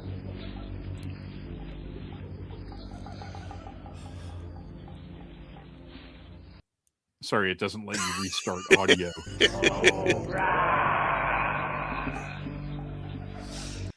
It's just so lame, and I love it. And you can, in a couple of interviews that we've had with Michael Charles Hill, you can hear his complete disdain for every bit of voice acting throughout that entire production. So, the lowest bar compliment we've ever received, because we like I said, we did the live table read at Joe Lanta. And Michael Charles Hill was there. We did an interview with him prior to the table read. And afterwards, he came up to us and said, "You guys, that was so much better than the original." And like, thank you. But that's like saying I would I'd rather hope have so. a handshake. Right. I'd rather have a handshake than a kick in the nuts. Like, okay. But by the way, he is just the nicest guy. If you have the opportunity to talk to him at a convention, step up, say hi, get yourself a script, get him to sign it. He's just the nicest guy. And that brings us to the final segment of the show. Yeah, we're going to go ahead and do it. We're over time, but I don't care because we're having a blast tonight with our special guest, Brett White from Pop Heist. So our final segment of the show, Joe and Tell, where each of us have an item that is Joe or Joe adjacent that we're going to share with the audience that's watching. And I'm going to go ahead and kick it off because I already talked a little bit about this earlier in the show. So here we go. Let's see. Let me see if I can get the right Oh no, everybody went away. Hmm. I need you guys. You can't You leave were me also now. in like 4-3 for a second. It was like Yeah, I don't know what's going on. 1985. So I mentioned earlier I'm doing my reviews of the Loyal Subjects Mask releases, and the first review that I did was for the Condor, which is, it's pretty fun. But right out of the box, the first thing I noticed, you can't even really see it in this in the video here. There's silver paint just blotched on the front of the motorcycle here. It's bad. It's real bad. But it was for everything else about this is pretty good. Like it works like the original. The little rotors. Okay, so I don't remember. Kristian, you were a mask enthusiast back in the day, right? Were the rotors kind of like bendy like this? Like they didn't flatten out really? Well, I mean, when it was new, they flattened. It was only if you played with it a lot over time that they kind of. Okay, so yeah, the rotors are a little saggy. But I mean, everything else about it, the plastic feels good. The colors are nice. The figure's great. The two different masks are good. It's bizarre. You see the sticker right here? Mm-hmm. There's a black tampo under that. Why? Why are you painting this part where a sticker goes on top of it? That's really weird. But the only real problem with this one for me was that there's silver paint blotches up here on the front. And I contacted Big Bad and they're sending me another one, DHL, so it'll be here in about 2 weeks. But that is the first example of issues with the Loyal Subjects mask stuff. But I will say, like, it's fun. It looks like it should look. The figure is good. It's just once you get into the other vehicles, you start to realize there are a lot of significant quality control issues in this line that they have to fix. All right. Kristian, how about you next? Okay, well, if you remember on our Christmas live stream, I think it was, where we were talking about, are we getting anything, Joe? Did we ask for anything, Joe, for Christmas? And I said, I buy for myself. So I wasn't going to say what it was. Ooh. I got what is that? Night Adder. Wow. Oh, right. So let me tell you, right? As someone who never owned a Cobra Rattler, I can only imagine this is the excitement that you guys must have felt, because this jet is better than my expectations. Now, I specifically got one that did not have it has like the 90s GI Joe missiles that go in these parts. But if you don't have the missiles in, you can see that it has lights and it makes shooty sounds and and it has the handle so you can turret is crazy. But the snake design, that's beautiful. Like, wow. I know we say we don't want classified vehicles, but if this was made, I would have a hard time saying no. Because to me, this is what a Cobra jet would look like. And I want more. Like beware. Because I'm going to be watching eBay. Do the action again, if you don't mind. That's insane. So the action looked so crazy from the front. It looked like when the Monarch in his battle armor went into I can't remember what the mode was called. Right, the ultra attack. But also these wing parts go in. Oh, nice. So you can go into like a supersonic jet mode. If you don't want to use the handle, it folds up nicely. You can fit another figure in there. Like, I am just so thoroughly in love with the whole look of it. It has little stickers of battle damage on it. So Cobra Night Adder from like the Valor versus Venom.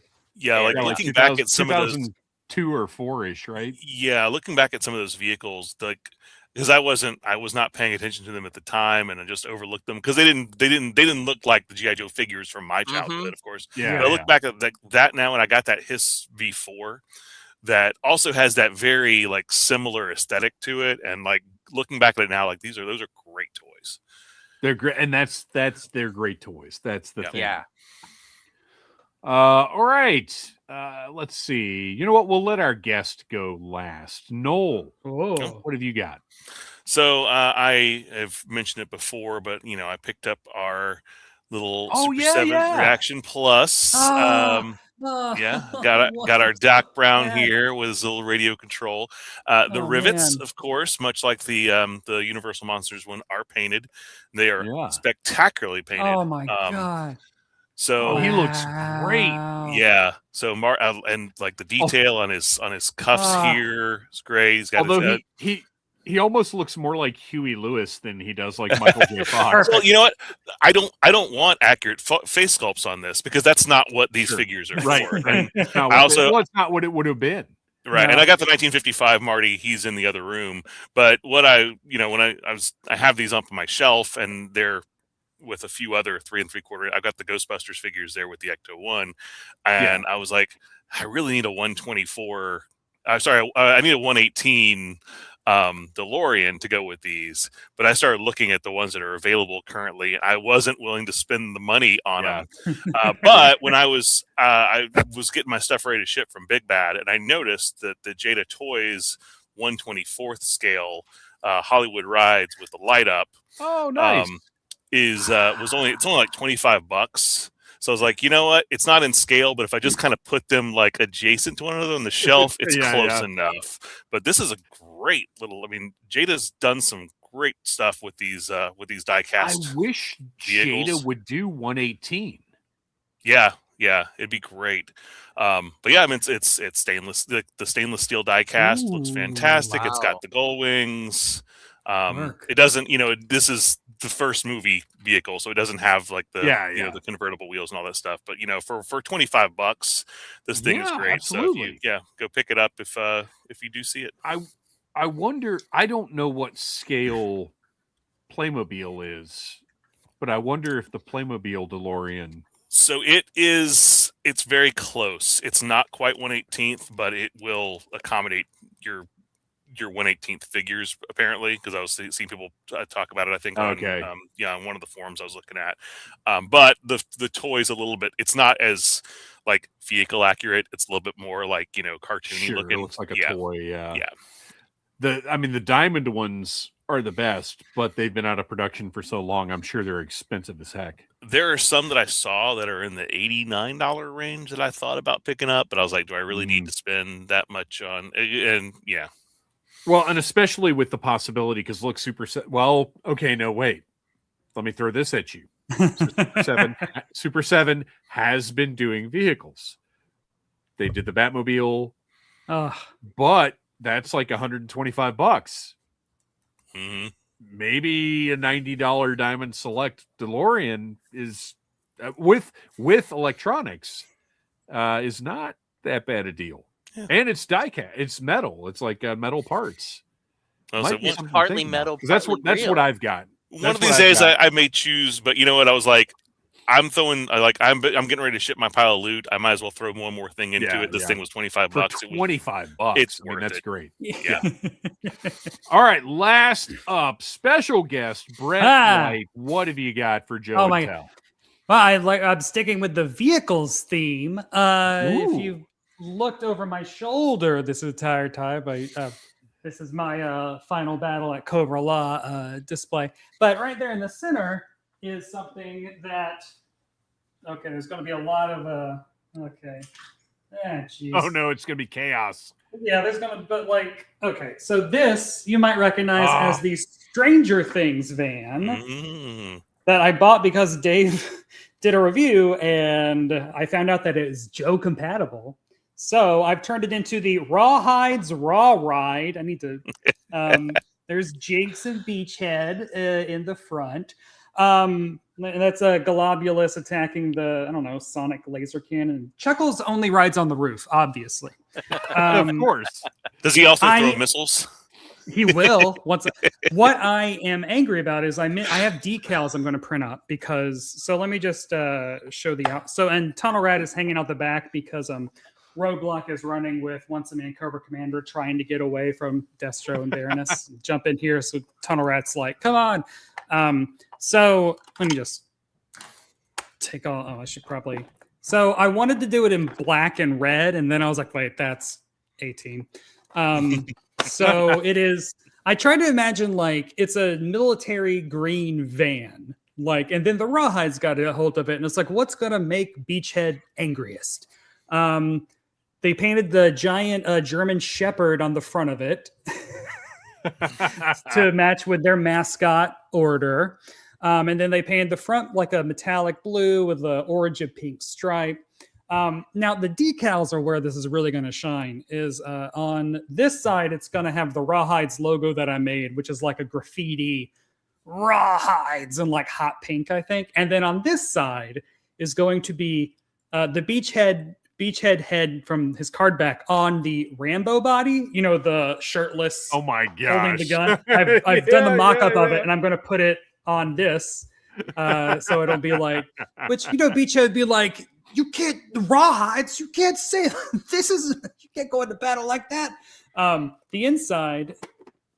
God, this thing is great. I've also. Oh yeah, geez. So on the inside, I've painted all of it because this was all just That's yellow. wild. That is so originally. gorgeous. And I'm gonna do a little 20 question sticker for the TV. I have a blueprint of the instruction manual that came with the Thunder Machine.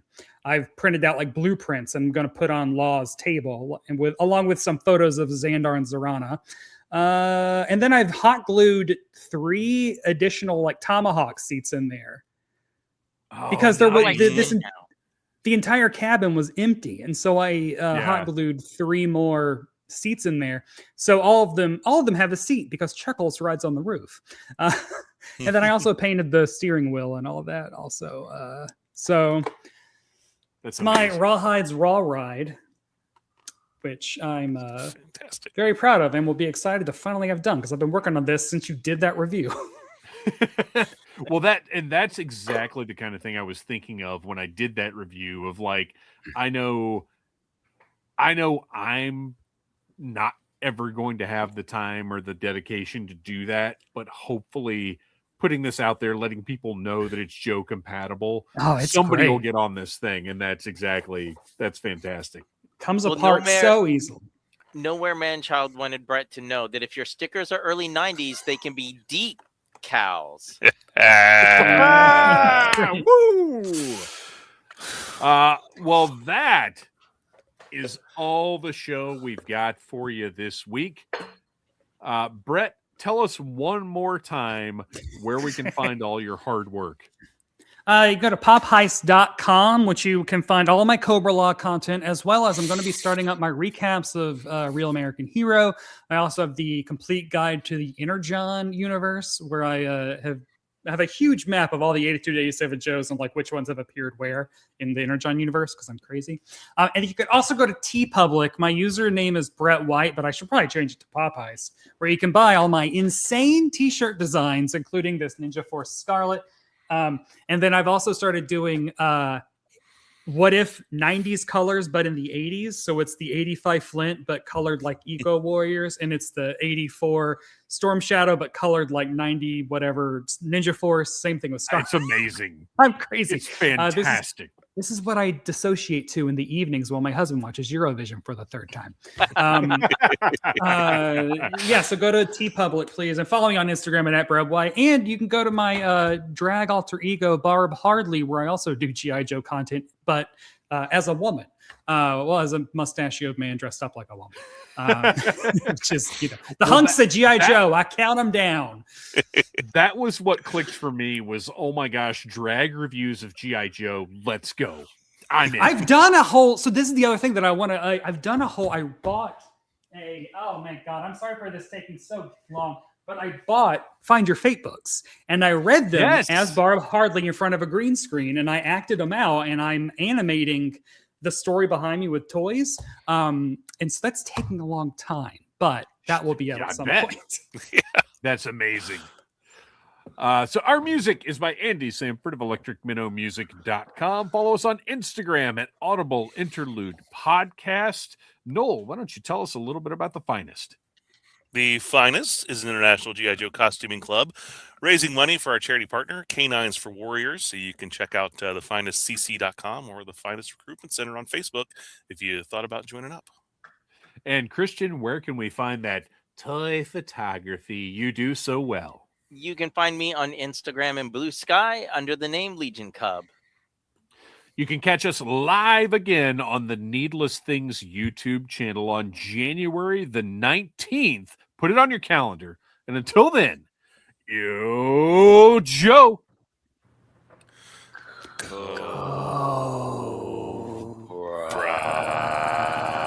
La la la la la la la la la la la la la.